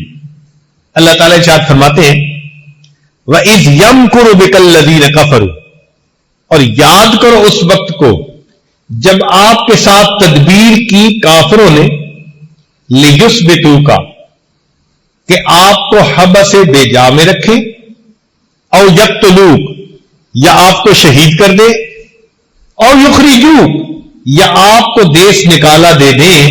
وَيَمْكُرُونَ وَيَمْكُرُ اللَّهُ، انہوں نے بھی تدبیر کی، اللہ نے بھی تدبیر کی. واللہ خیر الماکرین، اللہ تعالیٰ بہتر ہے سب سے تدبیر کرنے. نبی علیہ الصلوۃ والسلام تشریف لے آتے ہیں، پتہ ہی نہیں چلتا ان کو. پھر آپ صلی اللہ علیہ وسلم غار ثور کے اندر تشریف لے گئے.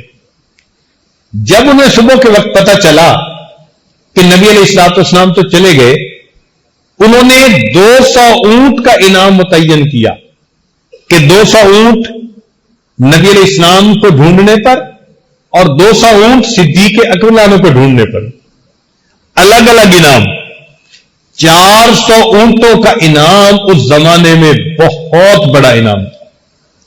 چنانچہ یہ بات سن کر مکے میں کوئی ایسا قبیلہ نہیں تھا، کوئی خاندان نہیں تھا، کوئی گھر نہیں تھا جس کا کہ نوجوان تلاش کرنے کے لیے پیچھے نکلنا پڑا ہو. اور وہ جبل ثور پہ بھی پہنچ گئے، مگر اللہ رب العزت نے اپنے حبیب صلی اللہ علیہ وسلم کی حفاظت فرما دی. چنانچہ علماء نے لکھا ہے کہ نبی علیہ السلام کی حفاظت اللہ نے کیسے فرمائی.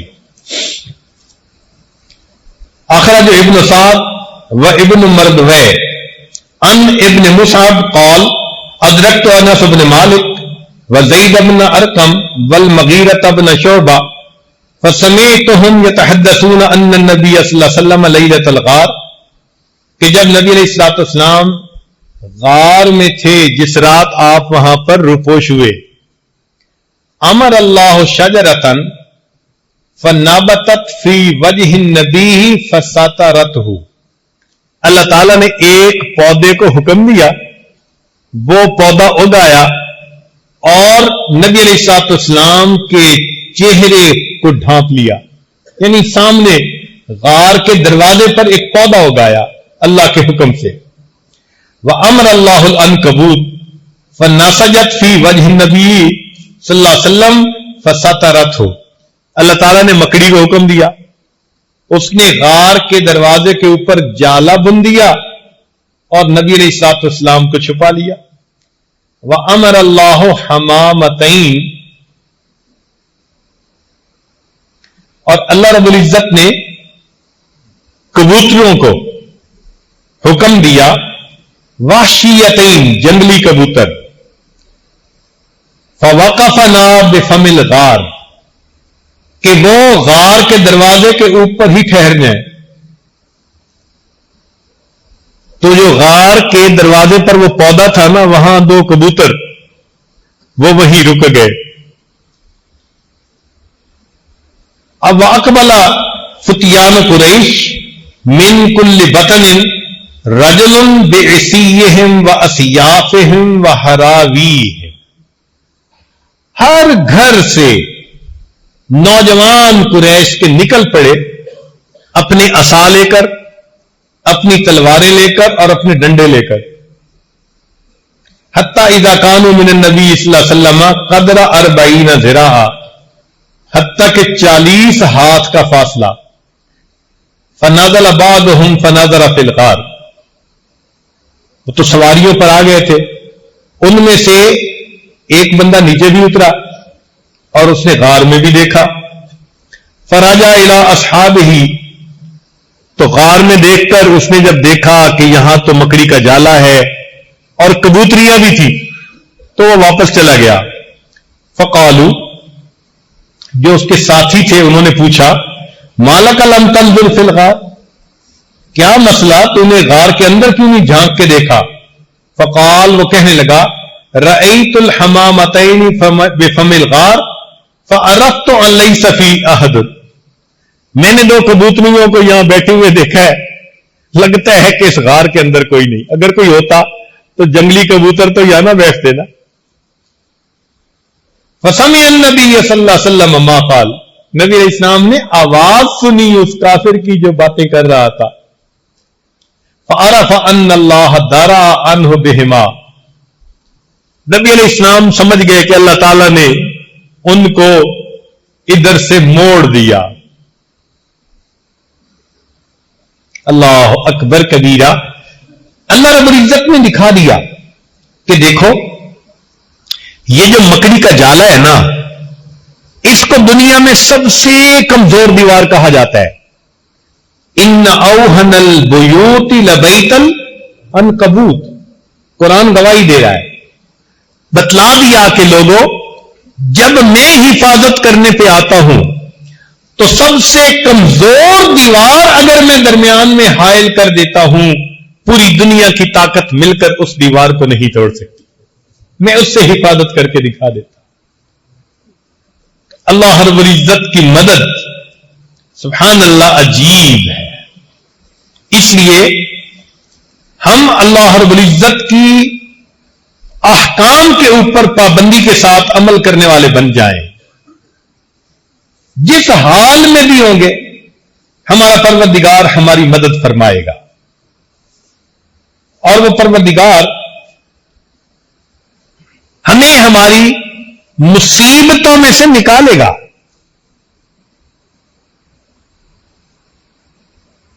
تو نظر کس پر رکھنی ہے؟ ایک اللہ کی ذات پر. ادھر ادھر سے نگاہیں ہٹا لیں, ایک اللہ رب العزت کی ذات پر اپنی نگاہوں کو جما لیں. ان مشکلات میں وہی ہمارے کام آئے گا, اور ان مصیبتوں سے اور اس کرب اور غم سے وہی ہمیں نجات دلائے گا.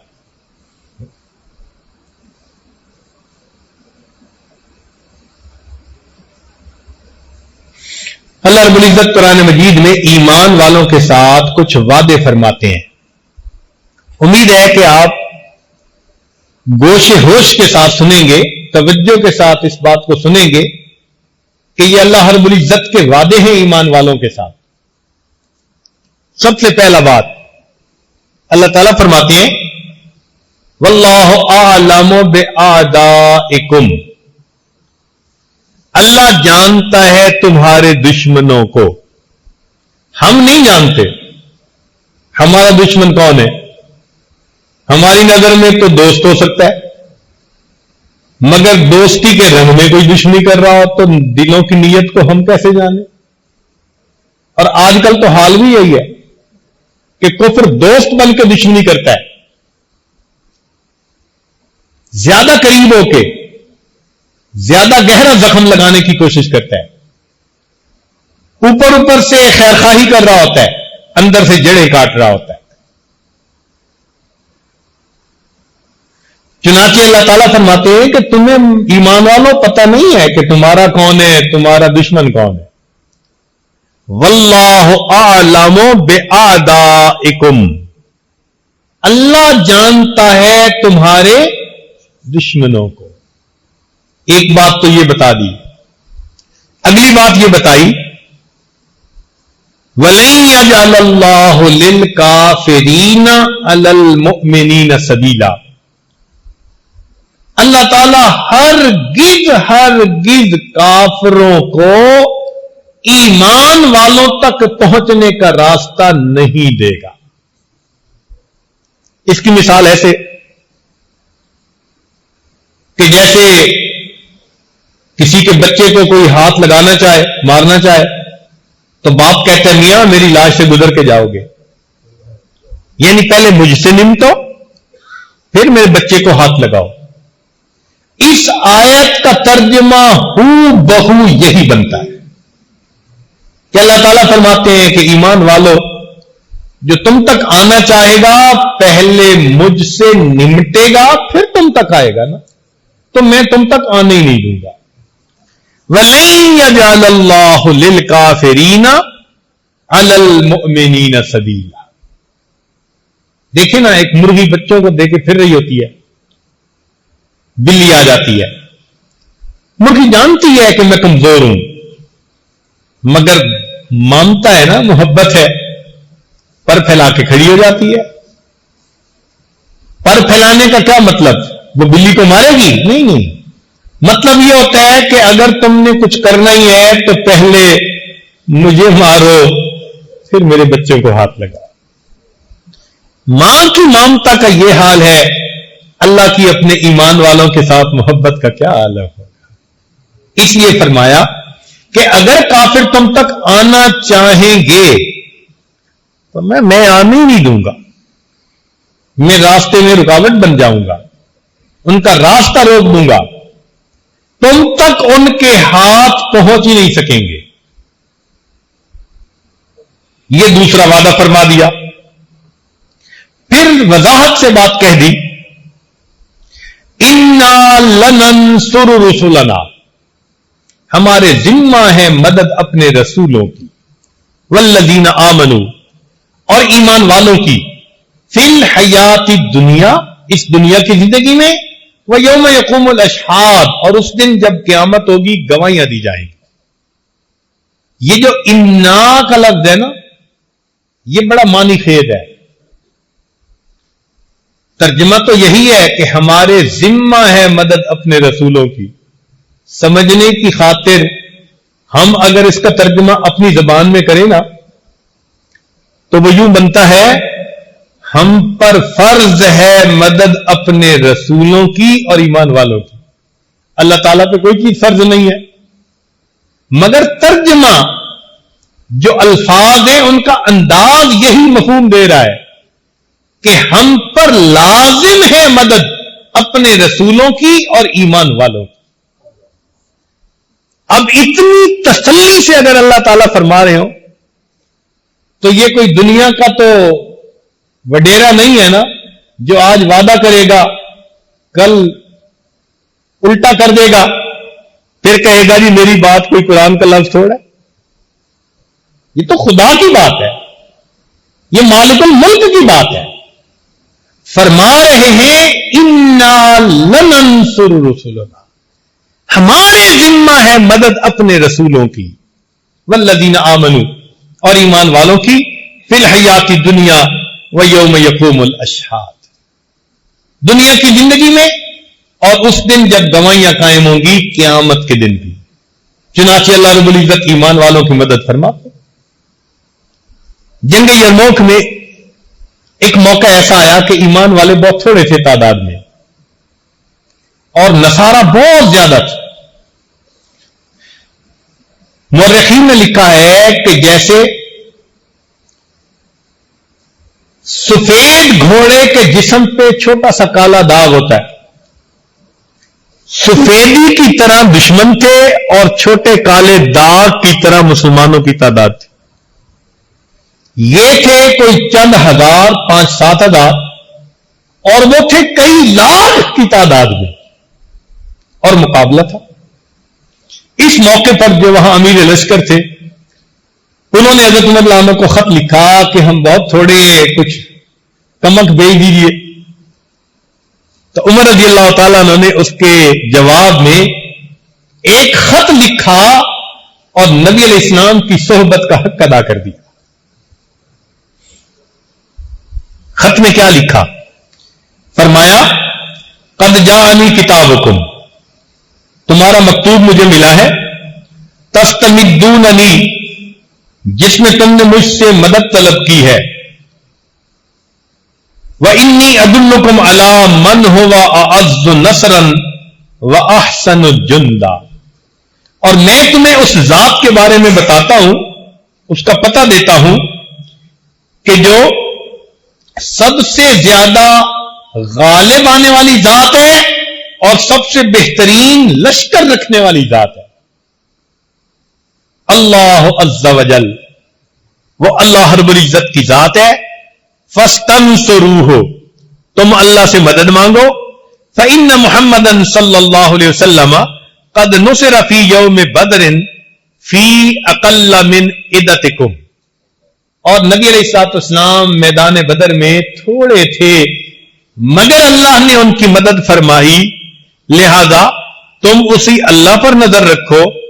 فَإِذَا جَاءَكُمْ کتابی، جب یہ میرا مکتوب تم تک پہنچے، ہذا فقاتلوہم ولا تراجعونی، ٹوٹ کر ان پر حملہ کر دو اور پھر میری طرف مراجعت نہ کرو.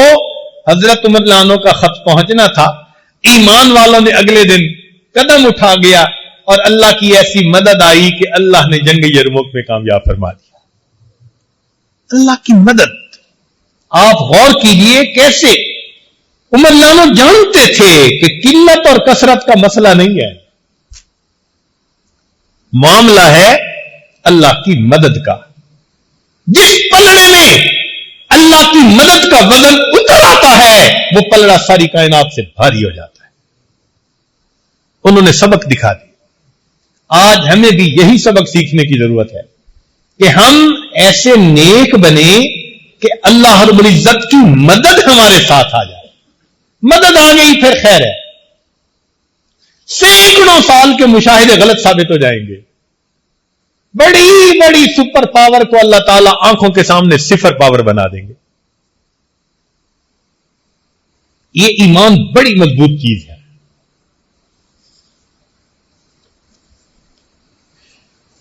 چنانچہ صحابہ رضی اللہ عنہ پر بھی ایک ایسا موقع آیا. ہوا یہ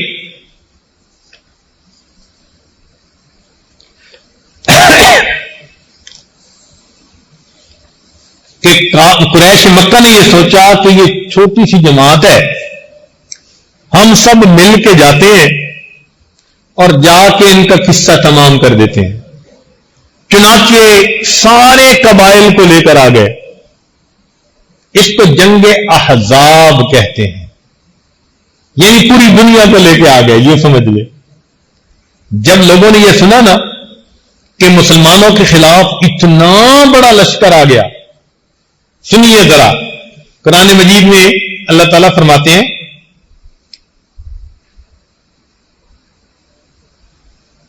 کہ جب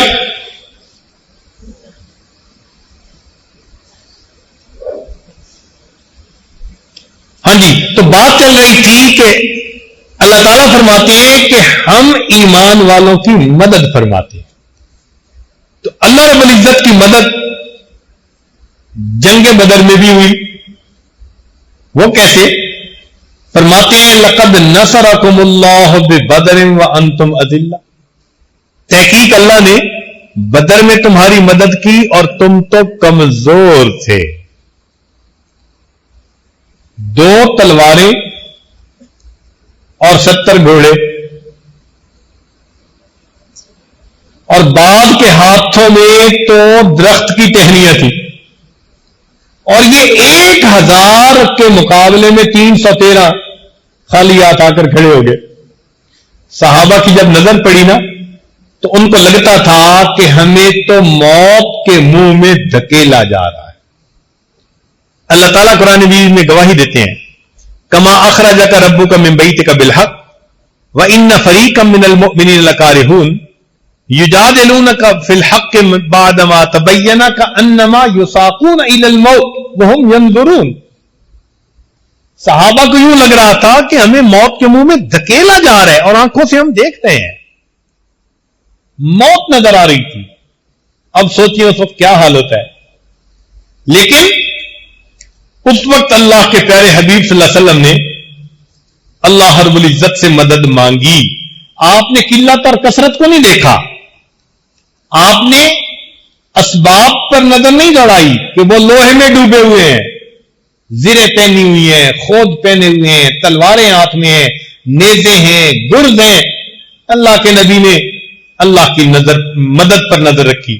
چنانچہ وہ جو رات بدر کی تھی نا، اس میں نبی علیہ الصلوۃ والسلام نے اللہ کے سامنے تہجد کے بعد دعا مانگی۔ حضرت ابو بکر صدیق عنہ وہ آپ صلی اللہ علیہ وسلم کے خیمے کے باہر سیکیورٹی گارڈ کی ڈیوٹی دے رہے تھے۔ نبی علیہ الصلوۃ والسلام نے دعا مانگتے ہوئے فرمایا ان ابن عباس رضی اللہ عنہما قال قال النبی صلی اللہ علیہ وسلم وهو فی قبۃ اللهم انی انشدک عہدک ووعدک، اے اللہ میں آپ کو آپ کے عہد اور آپ کے وعدے کا واسطہ دیتا ہوں۔ دیکھا اللہ نے وعدہ کیا ہے نا میں مدد کروں گا، تو اللہ کے نبی صلی اللہ علیہ وسلم نے کیا بات کہی؟ اے اللہ میں آپ کو آپ کے عہد اور آپ کے وعدے کا واسطہ دیتا ہوں۔ اللہم ان شئت لم تعبد بعد اليوم، اے اللہ اگر تو چاہے کہ کفار ہمیں مٹا دے تو پھر آج کے بعد دنیا میں تیری عبادت کرنے والا کوئی نہیں رہے گا۔ مرضی تو آپ ہی کی چلنی ہے نا۔ فاخذ ابو بکر بیدہ، جب نبی علیہ السلام نے یہ دعا مانگی نا تو صدیق اکبر آگے بڑھے، نبی علیہ السلام کا ہاتھ پکڑ کے کہا فقال حسبک یا رسول اللہ، اے اللہ کے رسول صلی اللہ علیہ وسلم آپ کے لیے یہ دعا کافی ہے۔ فقد الحاط علی ربک، آپ نے اپنے رب سے اصرار کے ساتھ مانگنے کی انتہا کر دی۔ کیا عجیب دعا مانگی آپ، یعنی ابو بکر صدیق عنہ کو یقین آ گیا اب اللہ کی مدد اتر کر رہے گی۔ اور واقعی ایسا ہوا کہ دن ہوا سیہزم الجمع ویولون الدبر، وہ جماعت شکست کھا گئی، پیٹ پھیر کر بھاگ گئی۔ اللہ تعالیٰ نے ایمان والوں کو اس وقت اپنی مدد سے فتح عطا فرما دی۔ شاہنامہ اسلام لکھا ہے حفیظ جالندری نے، نوجوانوں کے پڑھنے کی چیز ہے۔ اس میں جب صحابہ نبی اسلام کی معیت میں میدان بدر میں پہنچے نا، تو وہاں کے پہاڑ کی کیا حالت تھی، انہوں نے ذرا شاعرانہ انداز میں اس کو بیان کیا ہے۔ خشک پہاڑ تھے۔ لکھتے ہیں یہ تشنہ لب جماعت جب یہاں پر رک گئی آ کر، یہ تشنہ لب جماعت جب یہاں پر رک گئی آ کر، دعا کی دامن صحرا نے دونوں ہاتھ پھیلا کر، کہ اے صحرا کو آتشناک چہرہ بخشنے والے، رخ خورشید کو کرنوں کا صحرا بخشنے والے، ازل کے دن سے اب تک بھاڑ میں بھنتا رہا ہوں میں، صدائے رعد و باران دور سے سنتا رہا ہوں میں، ہوا ہوں جب سے پیدا جان پانی کو ترستی ہے، میرے سینے کے اوپر آگ کی بدلی برستی ہے، میں سمجھا تھا مقدر ہو چکی ہے دھوپ کی سختی، میری قسمت میں لکھی جا چکی ہے سوختہ بستی، بنایا رفتہ رفتہ سخت میں نے بھی مزاج اپنا، لیا ہر آبلا پاسے زبردستی خراج اپنا، خبر کیا تھی الہی ایک دن ایسا بھی آئے گا کہ تیرا ساقی کوثر یہاں تشریف لائے گا۔ اگر یہ بات پہلے سے مجھے معلوم ہو جاتی، میرے دل کی کدورت خود بخود معدوم ہو جاتی، خبر کیا تھی یہاں تیرے نمازی آ کے ٹھہریں گے، شہید آرام فرمائیں گے غازی آ کے ٹھہریں گے، خبر کیا تھی ملے گی یہ سعادت میرے دامن کو، بنایا جائے گا فرش سعادت میرے دامن کو، خبر ہوتی تو میں شبنم کے قطرے جمع کر رکھتا، چھپا کر ایک گوشے میں مصفا حوض بھر رکھتا، وہ پانی ان مقدس مہمانوں کو پلا دیتا، میں اپنی تشنگی دیدار حضرت سے بجھا لیتا، میرے سر پر سے گزرا نوح کے طوفان کا پانی، تأسف ہے کہ مجھ سے ہو گئی اس وقت نادانی، اگر رکھتا میں اس پانی کی تھوڑی سی خبرداری، تو ہو جاتا میری آنکھوں سے چشموں کی طرح جاری، یہ 70 اونٹ 2 گھوڑے یہاں سیراب ہو جاتے، مجاہد بھی وضو کرتے نہاتے غسل فرماتے، تیرے محبوب کے پیارے قدم اس خاک پر آئے، الہی حکم دے سورج کو اب آتش نہ برسائے، اگر اب میرے دامن سے ہوائے گرم آئے گی تو مجھ کو رحمت للعالمین سے شرم آئے گی، جلیل القدر مہمانوں کا صدقہ مہربانی کر، عطا بہر وضو ان کے لیے تھوڑا سا پانی کر، برائے چند ساتھ ابر باراں بھیج دے یا رب، بہاراں بھیج دے یا رب، بہاراں بھیج دے یا رب، حضور ساقی کوثر میری کچھ لاج رہ جائے، میری عزت میری شرم عقیدت آج رہ جائے۔ پہاڑ بھی گویا یہ فریاد کر رہا ہے کہ مجھے نبی علیہ الصلوۃ والسلام کے سامنے شرمندگی نہ اٹھانی پڑ جائے کہ میرے پاس تو خشکی کے سوا کچھ نہیں، اور اللہ رب العزت نے اگلے دن بارش عطا فرما دی۔ تو دیکھیے بدر کے پہاڑوں کا کیا حال ہے۔ پھر اللہ رب العزت نے وہاں پر فرشتوں کو اتارا۔ اگر اللہ رب العزت وہاں پہنچائے، دیکھنے والا دیکھے تو عجیب منظر بنتا ہے۔ ایک پہاڑ جس کے اوپر فرشتے نازل ہوئے، ایک پہاڑ جس کی طرف اللہ کے پیارے حبیب صلی اللہ علیہ وسلم تھے، اور دوسرا کھلی جگہ جس کی طرف قریش مکہ تھے، ان کو بڑا ناز تھا اپنی طاقت کا، اور بالآخر اللہ رب العزت نے ایسی مدد فرمائی کہ ان کو اللہ رب العزت نے ایمان والوں کو کامیابی عطا فرما دی۔ اور یہ کامیابی فقط اللہ رب العزت کی مدد سے ممکن ہوئی. تو آج ہم اگر اللہ رب العزت کے وعدوں پر بھروسہ کریں گے، اللہ رب العزت ہماری مدد پر بھی اسی طرح قادر ہے جس طرح اس نے اپنے انبیاء کی اور ایمان والے صحابہ کی مدد فرمائی.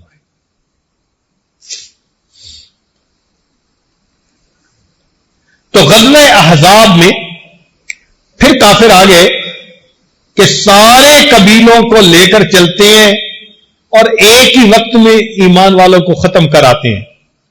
اس وقت لوگ جب دیکھتے تھے تو وہ کہتے تھے الذین قال لهم الناس ان الناس قد جمعوا لكم فاخشوهم، کہ لوگ تمہارے لیے جمع ہو کر آ گئے، ڈرو. فزادہم ایمانا، اس بات کو سن کر ایمان والوں کا ایمان بڑھتا تھا. دیکھو آج کے حالات کو جنگ احزاب پہ ذرا منطبق کر لو. اس وقت بھی قریش پوری دنیا کی سپورٹ لے کے آ گئے تھے ایمان والوں کو ختم کرنے کے لیے، اور یہی یہودی ڈراتے تھے ان الناس قد جمعوا لکم، سارے انسان جمع ہو کے تمہارے لیے آ گئے، فخشوہم، اور بھائی ڈرو، کوئی فکر کرو. اللہ تعالیٰ کیا فرماتے ہیں کہ یہ سن کے ایمان والوں کا کیا معاملہ تھا؟ فزادہم ایمانا، ان کا ایمان بڑھ جاتا، اس لیے کہ ان کو یقین تھا کہ اللہ کی مدد ہمارے ساتھ ہے. اور وقالو، وہ کیا کہتے تھے؟ حسبنا اللہ ونعم الوکیل. اسی لیے آج کے بیان میں یہی آیت پڑھی گئی کہ حالات جیسے بھی ہیں ایمان والوں کو نظر کس پر رکھنی ہے؟ اللہ رب العزت. اللہ بس، باقی ہوس. ہمیں ایک اللہ کافی ہے. تو کوشش یہ کرنی چاہیے کہ ہم اپنے گناہوں سے توبہ کر کے اپنے پروردگار کو راضی کر لیں. جب وہ پروردگار راضی ہو گیا اور اس نے مدد کا ارادہ فرما لیا، یاد رکھنا ایمان والوں کو دنیا سے کوئی ختم نہیں کر سکتا. اللہ تعالیٰ ارشاد فرماتے ہیں فانقلبوا بنعمت من اللہ، یہ ایمان والے لوٹے اللہ کی نعمت کے ساتھ، وفضل لم یمسسہم سوء، اور فضل کے ان کو مس نہیں کیا برائی نے، واتبعوا رضوان اللہ واللہ ذو فضل عظیم، اللہ تعالی بڑے فضل والا ہے. اب آگے اللہ تعالیٰ ایک بات سمجھاتے ہیں، فرماتے ہیں ان ذالکم الشیطان یخوف اولیاءہ فلا تخافوہم، یہ شیطان ہے جو اپنے دوستوں سے ڈراتا ہے، تم ان سے مت ڈرنا، وخافونی، ایک مجھ سے ڈرنا، ان کنتم مؤمنین، اگر تم ایمان والے. تو ہمیں ڈرنا کس سے ہے؟ ایک اللہ رب العزت سے ڈرنا ہے. اس کی مدد اگر ہمارے ساتھ ہو گئی تو دنیا کا کوئی بھی بندہ ہمارا بال بیکا نہیں کر سکتا. اس لیے ایک حدیث پاک میں نبی علیہ الصلوۃ والسلام نے یہ بات سمجھائی. توجہ سے سنیے گا. عبداللہ ابن عباس اللہ عنہ فرماتے ہیں میں سواری پہ نبی علیہ السلام کے پیچھے سوار تھا، ردیف تھا، پیچھے تھا. نبی علیہ السلام نے فرمایا یا غلام، اے لونڈے، اے لڑکے، انی اعلمک کلمات، میں تجھے چند باتیں سکھاتا ہوں، احفظ اللہ یحفظک، تو اللہ کی حفاظت کر، اللہ تیری حفاظت کرے گا. یعنی تو اللہ کا دھیان رکھ، اللہ تیری حفاظت کریں گے. احفظ اللہ تجدہ تجاہک، تو اللہ کی بات کو مان، اللہ کو اپنے سامنے پائے گا. اذا سألت فاسأل اللہ، جب تم نے مانگنا ہو تو کس سے مانگو؟ اللہ سے مانگو. وَإِذَا اسْتَعَنْتَ فَاسْتَعِنْ بِاللَّهِ، اگر مدد مانگنی ہے تو اللہ سے مدد مانگو. وَاعْلَمْ، جان لے، أَنَّ الْأُمَّةَ، لَوِجْتَمَعَتْ عَلَىٰ أَن يَنفَعُوكَ بِشَيْءٍ لَمْ يَنفَعُوكَ إِلَّا بِشَيْءٍ قَدْ كَتَبَ اللَّهُ لَكَ. امت کا یہاں مطلب ساری مخلوق، کہ اگر ساری مخلوق نفع دینے کے لیے تجھے اکٹھی ہو جائے تو وہی نفع پہنچا سکے گی جو اللہ نے لکھا ہوا ہوگا. وَلَوِ اجْتَمَعُوا عَلَىٰ أَن يَضُرُّوكَ بِشَيْءٍ، اور اگر ساری دنیا جمع ہو جائے تمہیں نقصان پہنچانے کے لیے، لم يضروك الا بشيء كتب الله عليك، نہیں تمہیں ضرر پہنچا سکتی مگر وہی جو اللہ نے لکھ دیا. رفعت الاقلام، قلم اٹھا لی گئی، وجفت الصحف، اور صحیفے کی سیاہی خشک ہو چکی. لکھنا تھا جو اللہ نے لکھا جا چکا. لہذا اب پوری دنیا تمہیں نہ نفع دے سکتی ہے نہ نقصان دے سکتی ہے. اگر کچھ ہو سکتا ہے تو اللہ کی مشیت کے ساتھ ہو سکتا ہے. تو ہمیں اگر مدد مانگنی ہے تو کس سے؟ اپنے پروردگار سے مدد مانگنی ہے. اسی لیے حضرت موسیٰ علیہ السلام سے جب قوم نے کہا تھا نا کہ ہمیں تو آپ کے آنے سے پہلے بھی مصیبت تھی اور آپ کے آنے کے بعد بھی، اوذینا من قبل ان تأتینا ومن بعد ما جئتنا، تو حضرت موسیٰ علیہ السلام نے اس کے جواب میں کیا کہا تھا؟ قال موسیٰ لقومہ، موسیٰ علیہ السلام نے اس قوم کو یہ فرمایا، استعینوا باللہ واصبروا، اللہ سے مدد مانگو اور صبر اختیار کرو. دو باتیں کہی جا رہی ہیں، مدد کس سے مانگو اور دوسری بات کیا کرو؟ سبحان اللہ. استعینوا باللہ واصبروا، چنانچہ جب قوم نے صبر کیا، اللہ سے مدد مانگی، اللہ نے مدد کر دی. ہمیں بھی یہی حکم دیا گیا. قرآن عظیم الشان اللہ تعالیٰ ارشاد فرماتے ہیں، وَاسْتَعِینُوا بِالصَّبْرِ وَالصَّلَاةِ، مدد مانگو صبر کے ساتھ اور نماز کے ساتھ. سبحان اللہ. ہمیں بتایا جا رہا ہے کہ اللہ کی مدد مانگنے کا طریقہ کیا ہے. صبر کرو، اپنے اندر صبر و ضبط پیدا کرو، پہلی بات. اور دوسری بات کہ نماز کے ذریعے مدد مانگو. سبحان اللہ. اللہ کے پیارے حبیب صلی اللہ علیہ وسلم امت کے لیے 23 سال روتے رہے. کوئی ماں کبھی بچے کے لیے 23 سال نہیں روئی، کوئی باپ بیٹے کے لیے 23 سال نہیں رویا ہوگا. میرے آقا صلی اللہ علیہ وسلم امت کے لیے 23 سال روتے رہے. 23 سال رونے کے بعد اللہ کے حبیب صلی اللہ علیہ وسلم امت کو بے یار و مددگار چھوڑ کے نہیں چلے گئے، بلکہ اس امت کو نماز کے ذریعے اللہ سے مانگنے کا طریقہ سکھا کر گئے ہیں کہ اگر میرے جانے کے بعد تم پر کوئی وقت آ جائے گا تو تم اس وقت نماز کے ذریعے اپنے رب سے مانگنا. جب کسی دفتر سے کام کروانا ہوتا ہے نا تو اپلیکیشن بھرنی پڑتی ہے. حج پہ جانے اپلیکیشن بھرو، ویزا لینے اپلیکیشن بھرو، اللہ سے مدد مانگنی ہے اپلیکیشن بھرو. اس اپلیکیشن کا نام نماز ہے. لہذا ہمارے اسلاف کا یہ طریقہ تھا، جب کسی پر کوئی مصیبت آتی تھی وضو کر کے 2 رکعت نفل پڑھا کرتے تھے، اللہ سے دعا مانگتے تھے. یہ 2 رکعت نفل پڑھ کے اللہ سے دعا مانگنا یہ طریقہ ہے. کاش کہ ان حالات میں ہم اس کو اپنی زندگی کا ایک حصہ بنا لیں. کوئی رات ہماری تہجد کے چند رکعت کے بغیر نہ گزرے. ہم اللہ سے اٹھ کر مانگیں، اپنی مدد عطا کر دیجئے. چنانچہ نماز کے ذریعے اللہ کی مدد اترتی ہے. سنیے، فتاوی تاتار خانیہ میں لکھا ہے کہ جو شخص فجر کی سنتیں گھر پڑھ کر مسجد میں جاتا ہے، ایک تو فجر کی سنتیں خود سنتیں ہیں، ایک ان کو گھر میں پڑھ کے مسجد میں جانا یہ الگ سنت ہے. تو جو بندہ اس سنت پر عمل کرتا ہے اللہ 3 انعام عطا فرماتا ہے.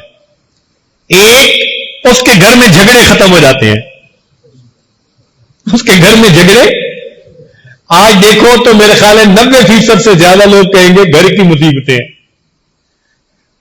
اولاد کی نافرمانی، بیوی کی پریشانی، گھر کے تقاضے پورے نہیں ہوتے، میاں بیوی کے درمیان نہیں بنتی. تو فرمایا جو فجر کی سنتیں گھر میں پڑھ کر مسجد میں جائے گا اللہ تعالیٰ 3 انعام دیتے ہیں. پہلا انعام کہ اس بندے کے گھر کے جھگڑے اللہ ختم فرما دیتے ہیں. دوسرا اس بندے کے رزق میں اللہ کشادگی عطا فرما دیتے ہیں، یعنی جاب کے اور بزنس کے بھی مسئلے ختم، کارخانوں کے مسئلے ختم، مارکیٹ کے مسئلے ختم، رزق کی کشادگی، قرضوں کے مسئلے ختم. جو گھر میں سنت پڑھ کر جاتا ہے 3 انعام. گھر کے جھگڑے اللہ ختم فرما دیتے ہیں. نمبر 2 اللہ تعالی رزق میں کشادگی عطا فرماتے ہیں. اور تیسرا انعام اللہ موت کے وقت ایمان کی حفاظت کے ساتھ دنیا سے جانے کی توفیق عطا. اب دیکھیے اللہ کے حبیب صلی اللہ علیہ وسلم نے کیا کیا پیاری باتیں بتائی ہیں ہمیں. عمل کرنا تو ہمارے ذمہ ہے. ہم اگر عمل کریں تو یہ نعمتیں ہمیں مل سکتی ہیں. چنانچہ مسلم شریف کی روایت ہے، توجہ فرمائیے. ان ابی الدرداء رضی اللہ تعالی عنہ، ابو الدرداء رضی اللہ عنہ روایت کرتے ہیں یہ حدیث قدسی ہے. حدیث قدسی کا معنی اللہ تعالیٰ فرماتے ہیں یا ابن آدم، اے آدم کے بیٹے، آدم کی اولاد، لا تعجز عن 4 رکعات من اول النہار اکفیک آخرہ. تو دن کے شروع میں یعنی فجر کی 4 رکعت پڑھ لیا کر، اس کی برکت ہوگی، میں سارا دن تیرے کاموں میں تیری مدد کروں گا. فجر کی نماز کتنے لوگ پڑھتے ہیں؟ آج جمعہ میں جتنے مسلمان مسجد میں آتے ہیں نا، اتنے مسلمان اگر فجر کی نماز میں مسجد میں آنے لگ جائیں، یہ عاجز گمان کرتا ہے اللہ کی مدد اتر آئے.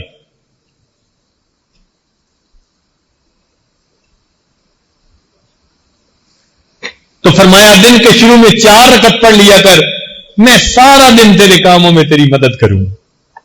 دیکھو نماز سے اللہ کی مدد کیسے اترتی ہے. یہ نماز عجیب نعمت ہے، بندے کو اللہ سے ملا دیتی ہے، بلکہ بندے کو اللہ کا محبوب بنا دیتی ہے.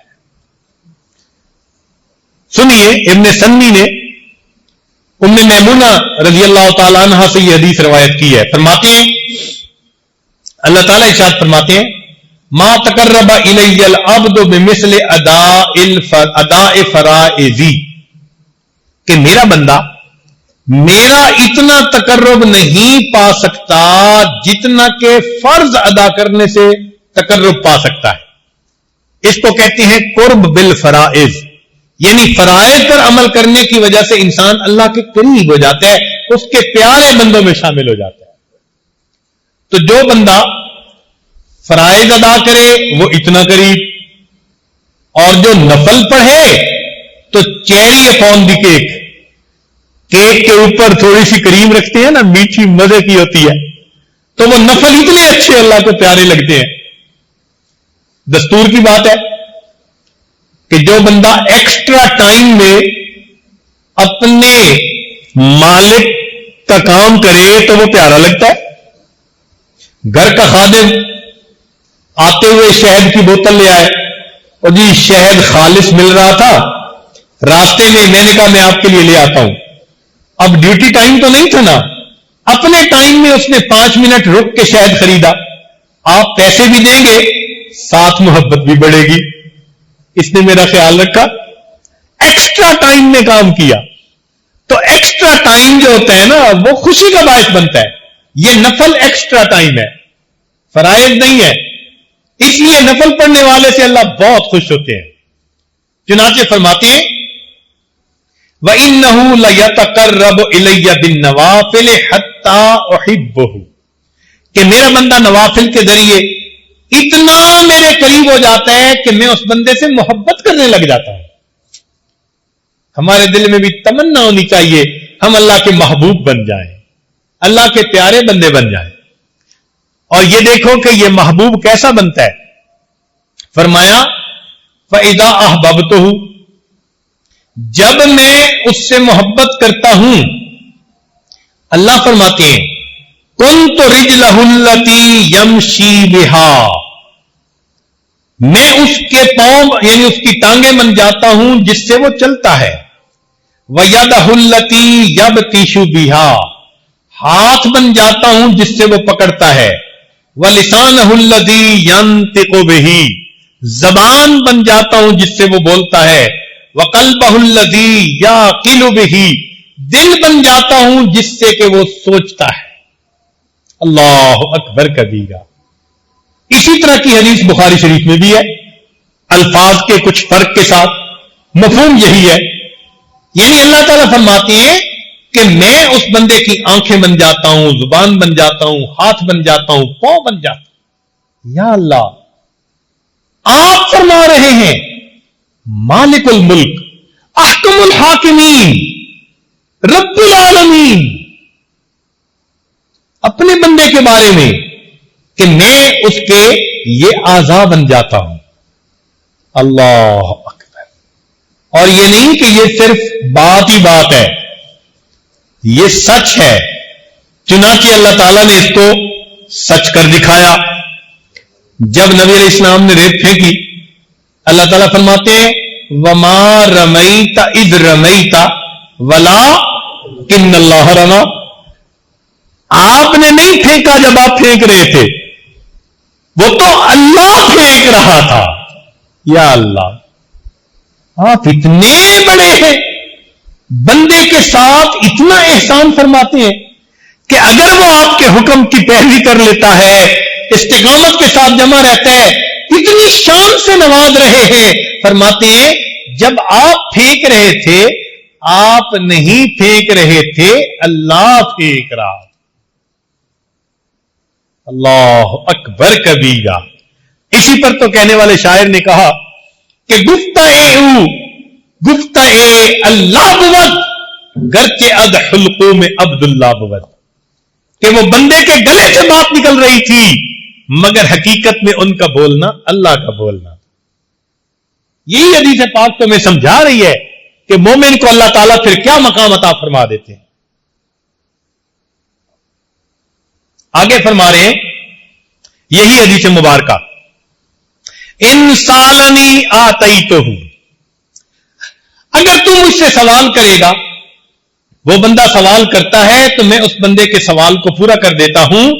وَإِن دَعَانِي أَجَبْتُهُ, اور اگر دعا کرتا ہے میں اس کی دعا کو قبول کر لیتا ہوں.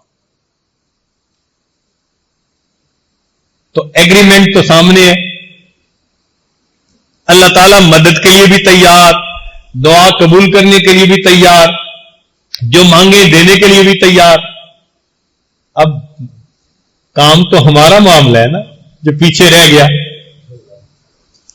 ایک ملک میں جا رہے تھے یاجز, تو ایک دیوار پر عجیب فکرہ لکھا ہوا تھا کہ کھڑا ہو کے میں کافی دیر اس کو پڑھتا رہا. انگریزی میں لکھا ہوا تھا مگر لکھنے والے نے عجیب بات لکھ ڈالی تھی. لکھا ہوا تھا کہ if you feel God is away, اگر تم محسوس کرتے ہو کہ اللہ دور ہے, guess who moved, یہ اندازہ لگاؤ کہ پیچھے کون ہٹا. اگر تم محسوس کرتے ہو کہ خدا دور ہے تو اب یہ سوچو کہ پیچھے کون ہٹا. تو اللہ تعالیٰ تو نہیں نہ ہٹ سکتے اپنی بات سے پیچھے, تو پیچھے پھر ہٹتا کون ہے؟ بندہ خود ہٹتا ہے. تو ایگریمنٹ سامنے ہے. اگر ہم اللہ کے بندے بن جائیں, سر کے بالوں سے لے کے پاؤں کے ناخنوں تک اللہ رب العزت کے حکموں پر عمل کرنے والے بن جائیں. اللہ فرماتے ہیں میں زبان بن جاؤں گا, میں آنکھیں بن جاؤں گا, میں پاؤں اور ہاتھ بن جاؤں گا, جو مانگو گے میں دوں گا, جو دعا کرو گے میں قبول کروں گا. سبحان اللہ. یہ سب سے آسان طریقہ ہے اس دنیا میں کامیابی اور غلبہ حاصل کرنے کا. اس سے زیادہ آسان طریقہ دنیا میں کوئی نہیں ہو سکتا. اور اگر انسان اللہ کے در سے راستہ بھول جائے اور رخ پھیر لے تو ایک حدیث پاک میں اللہ فرماتے ہیں ابن آدم تفرغ لعبادتی املا صدرک غنن, تو میری عبادت کے لیے اپنے آپ کو فارغ کر لے, میں تیرے سینے کو غنا سے بھر دوں گا. واسد فقرک, تیرے فقر کو روک دوں گا. وَإِلَّا تَفْعَلْ, اگر ایسا نہیں کرے گا مَلَأْتُ صَدْرَكَ شُغْلًا, میں تیرے سینے کو شغل سے, کاموں سے بھر دوں گا. ایک ختم نہیں ہوگا, دوسرا, تیسرا, چوتھا, جیسے کہ آج کل ہم پریشانیوں میں گھرے ہوئے. وَلَمْ أَسُدَّ فَقْرَكَ, اور میں تیرے فقر کو پھر روکوں گا نہیں. اتنا کمائیں گے, جتنے گھر کے لوگ ہیں سارے کے سارے نوکریاں کرتے ہیں, خرچے پھر پورے نہیں ہوتے. جس کو دیکھو اسی کو گلا, خرچے پورے نہیں ہوتے. تو یہ خرچے تو پھر اللہ ہی پورا فرمائے. تو ہمارے پاس ایک ہی راستہ ہے کامیابی کا کہ ہم اپنی نگاہیں مخلوق سے ہٹائیں اور کس ذات پر جمائیں؟ اللہ پر. اور یوں کہیں حسبنا اللہ, ہمیں اللہ, اس لفظ کو ذرا سوچئے گا, یہ ہم بہت بڑی بات کر رہے ہیں. ہمارے لیے اللہ کافی ہے. اس لیے اللہ فرماتے ہیں وَتَوَكَّلْ عَلَى اللَّهِ وَكَفَى بِاللَّهِ وَكِيلًا مَن يَتَوَكَّلْ عَلَى اللَّهِ فَهُوَ حَسْبُهُ, جو اللہ پر توکل کرتا ہے اللہ اس کے لیے کافی ہوتا ہے. وَعَلَى اللَّهِ فَتَوَكَّلُوا إِن كُنتُم مُؤْمِنِينَ, فرمایا الیہ یرجع الامر کلہ فاعبدہ وتوکل علیہ. ہمیں بار بار کہا گیا اللہ پر توکل, اللہ پہ دھیان, اللہ پہ نظریں جماؤ. لہذا جو اللہ کا دوست بنتا ہے پھر اللہ رب العزت اس کا معاملہ خود سمیٹتا ہے. حدیث مبارکہ سن لیجئے, فرمایا من عاد لی ولیا فقد آذنتہ بالحرب, جس نے میرے ولی سے دشمنی کی میرا اس کے ساتھ اعلان جنگ ہے. سنیے اللہ کا دوست بننے کا فائدہ. من عاد لی ولیا, جس نے میرے ولی سے دشمنی کی, فقد آذنتہ بالحرب, اللہ تعالیٰ فرماتے ہیں میرا اس کے ساتھ اعلان جنگ ہے. اللہ اکبر کبیرہ. اور واقعی اللہ رب العزت نے اپنا وعدہ سچ کر دکھایا. چنانچہ بدر میں صحابہ سمجھتے تھے کہ ہم نے کافروں کو قتل کیا, اللہ نے بات ہی صاف کر دی, فرمایا فَلَمْ تَقْتُلُوهُمْ وَلَٰكِنَّ اللَّهَ قَتَلَهُمْ. میرے مالک تیری عظمت میں قربان جائیں, آپ اپنے قول کے کتنے سچے ہیں. فرماتے ہیں کہ تم نے قتل نہیں کیا, ان کو کس نے قتل کیا؟ اللہ نے قتل کیا. تو بھائی ہم اگر اپنے اللہ پر نظریں جمائیں گے وہ ہمارے الٹے کاموں کو سیدھا کر دیں گے, ہماری مشکلات کو آسان کر دیں گے, ہمیں مصیبتوں سے اللہ تعالیٰ محفوظ فرما دیں گے. اس لیے ہمیں کہنا چاہیے حسبنا اللہ و نعم الوکیل نعم المولا و نعم النصیر. قرآن مجید میں اللہ تعالیٰ ایک بات بڑے عجیب انداز سے فرماتے ہیں. ارشاد فرمایا الیس اللہ بکاف عبدا. اللہ اکبر. یہ آیت پڑھتی ہے نا تو دل کو کچھ ہوتا ہے. اللہ فرماتے ہیں کیا اللہ اپنے بندے کے لیے کافی نہیں ہے؟ الیس اللہ بکاف عبدا, کیا اللہ اپنے بندے کے لیے کافی نہیں ہے؟ مفسرین نے فرمایا کہ مقصود کہنے کا یہ تھا الیس اللہ بکاف عبادہ, کیا اللہ اپنے ہر بندے کے لیے کافی نہیں ہے؟ ہمارے لیے اللہ الیس اللہ بکاف عبدا، جب قرآن مجید کی آیت پڑھ لی تو اب ہمیں کیا جواب دینا ہے کہ ہمارے لیے اللہ. اب ذرا ایک حدیث مبارکہ سن لیجئے، کیونکہ آج کل کے حالات میں پریشان حال لوگ کہتے ہیں جی کچھ پڑھنے کو بتا دیں، تو بھائی پڑھنے کی بات بھی سن لیجئے. در منصور میں حضرت بریدہ رضی اللہ تعالی عنہ روایت کرتے ہیں کہ 10 کلمات پڑھنے والے کے لیے اللہ کافی ہو جاتے ہیں. 10 کلمات ایسے ہیں، 10 فکرے، 10 باتیں کہ جو بندہ ان کو روزانہ پڑھے اس کے لیے اللہ کافی ہو جاتے ہیں. ان میں سے 5 فکرے دنیا سے متعلق اور 5 فکرے. ان 10 فکروں کو یاد کر لیں، ایک فکرہ بھی روز یاد کریں تو 10 دن میں حدیث پاک یاد ہو جائے گی، اور اس کو اپنی دعاؤں کا حصہ بنا لیں. جب آپ اس کو پڑھیں گے تو اللہ تعالیٰ آپ کے کاموں میں آپ کی کفایت فرمائیں گے. پہلا فکرہ فرمایا حسبی اللہ لدینی، میرے دین کے لیے میرا اللہ کافی ہے. یعنی دین میں کوئی فتنہ اور فساد نہ آ جائے. دین میں فتنے 2 طرح سے آتے ہیں، ایک شبہات کی وجہ سے اور ایک شہوات کی وجہ سے. تو اللہ تعالی ہمیں ان دونوں فتنوں سے محفوظ فرمائے، ہمارا دین سلامت رہے. تو پہلا فکرہ حسبی اللہ لدینی. دوسرا فکرہ حسبی اللہ لما اہمنی، میرا اللہ کافی ہے ہر اس چیز کے لیے جو مجھے پریشان کرتی ہے. بندہ کرتا ہے، کوئی چیز کرتی ہے، کاروبار کرتی ہے، جو بھی ٹف ٹائم دے رہی ہے میرا اللہ اس کے لیے کافی ہے. حسبی اللہ لما اہمنی. تیسرا فکرہ حسبی اللہ لمن بغا علیہ، میرا اللہ کافی ہے ہر اس کے لیے جو مجھ پر سرکشی کرے، چڑھ دوڑے. تو اگر کوئی ہمارے اوپر چڑھ دوڑنا چاہتا ہے تو اللہ اس کے لیے کافی ہو جائے گا.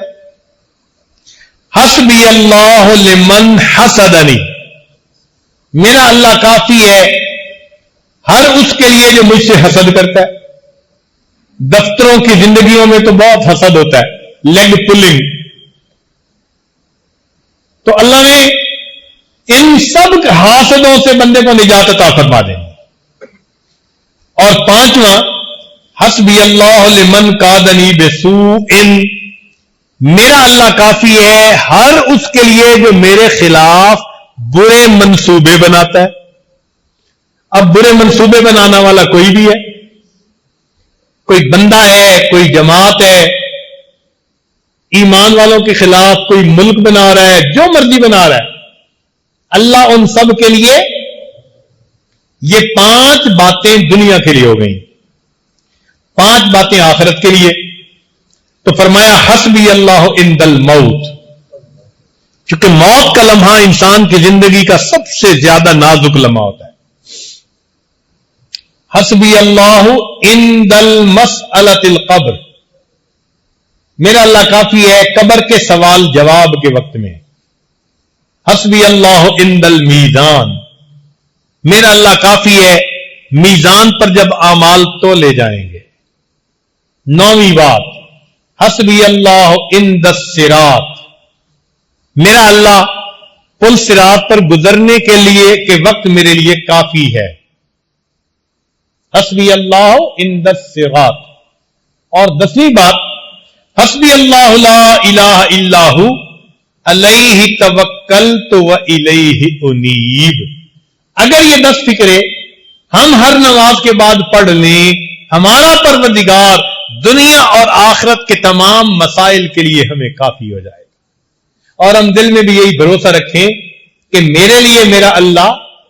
یہ سبق یاد رکھیے کہ آج کی اس مجلس میں یہ سبق ہمیں پڑھا دیا کہ ہمارے لیے ہمارا اللہ، ہمارا پروردگار کافی ہے. سیدنا علی کرم اللہ وجہ عجیب بات فرماتے تھے فرماتے تھے اے اللہ میرے لیے یہی عزت کافی ہے کہ تو میرا پروردگار ہے. اے اللہ میرے لیے یہی عزت کافی ہے کہ تو میرا پروردگار ہے اور میرے لیے یہی فخر کافی ہے کہ میں تیرا بندہ ہوں. میرے لیے یہی عزت کافی ہے کہ تو میرا پروردگار ہے اور میرے لیے یہی فخر کافی ہے کہ میں تیرا بندہ ہوں. اللہ اکبر کبیرہ. تو ہمیں ہر طرف سے نگاہیں ہٹا کر اپنے رب کے اوپر نگاہیں جما لینی چاہیے. پھر دیکھیں اللہ رب العزت اپنے وعدوں کو کیسے پورا فرماتا ہے. کہنے والے نے کہا لا الہ الا اللہ لا الہ الا اللہ. جھوٹی دنیا سے منہ موڑ رب سے اپنا رشتہ جوڑ. جھوٹی دنیا سے منہ موڑ رب سے اپنا رشتہ جوڑ.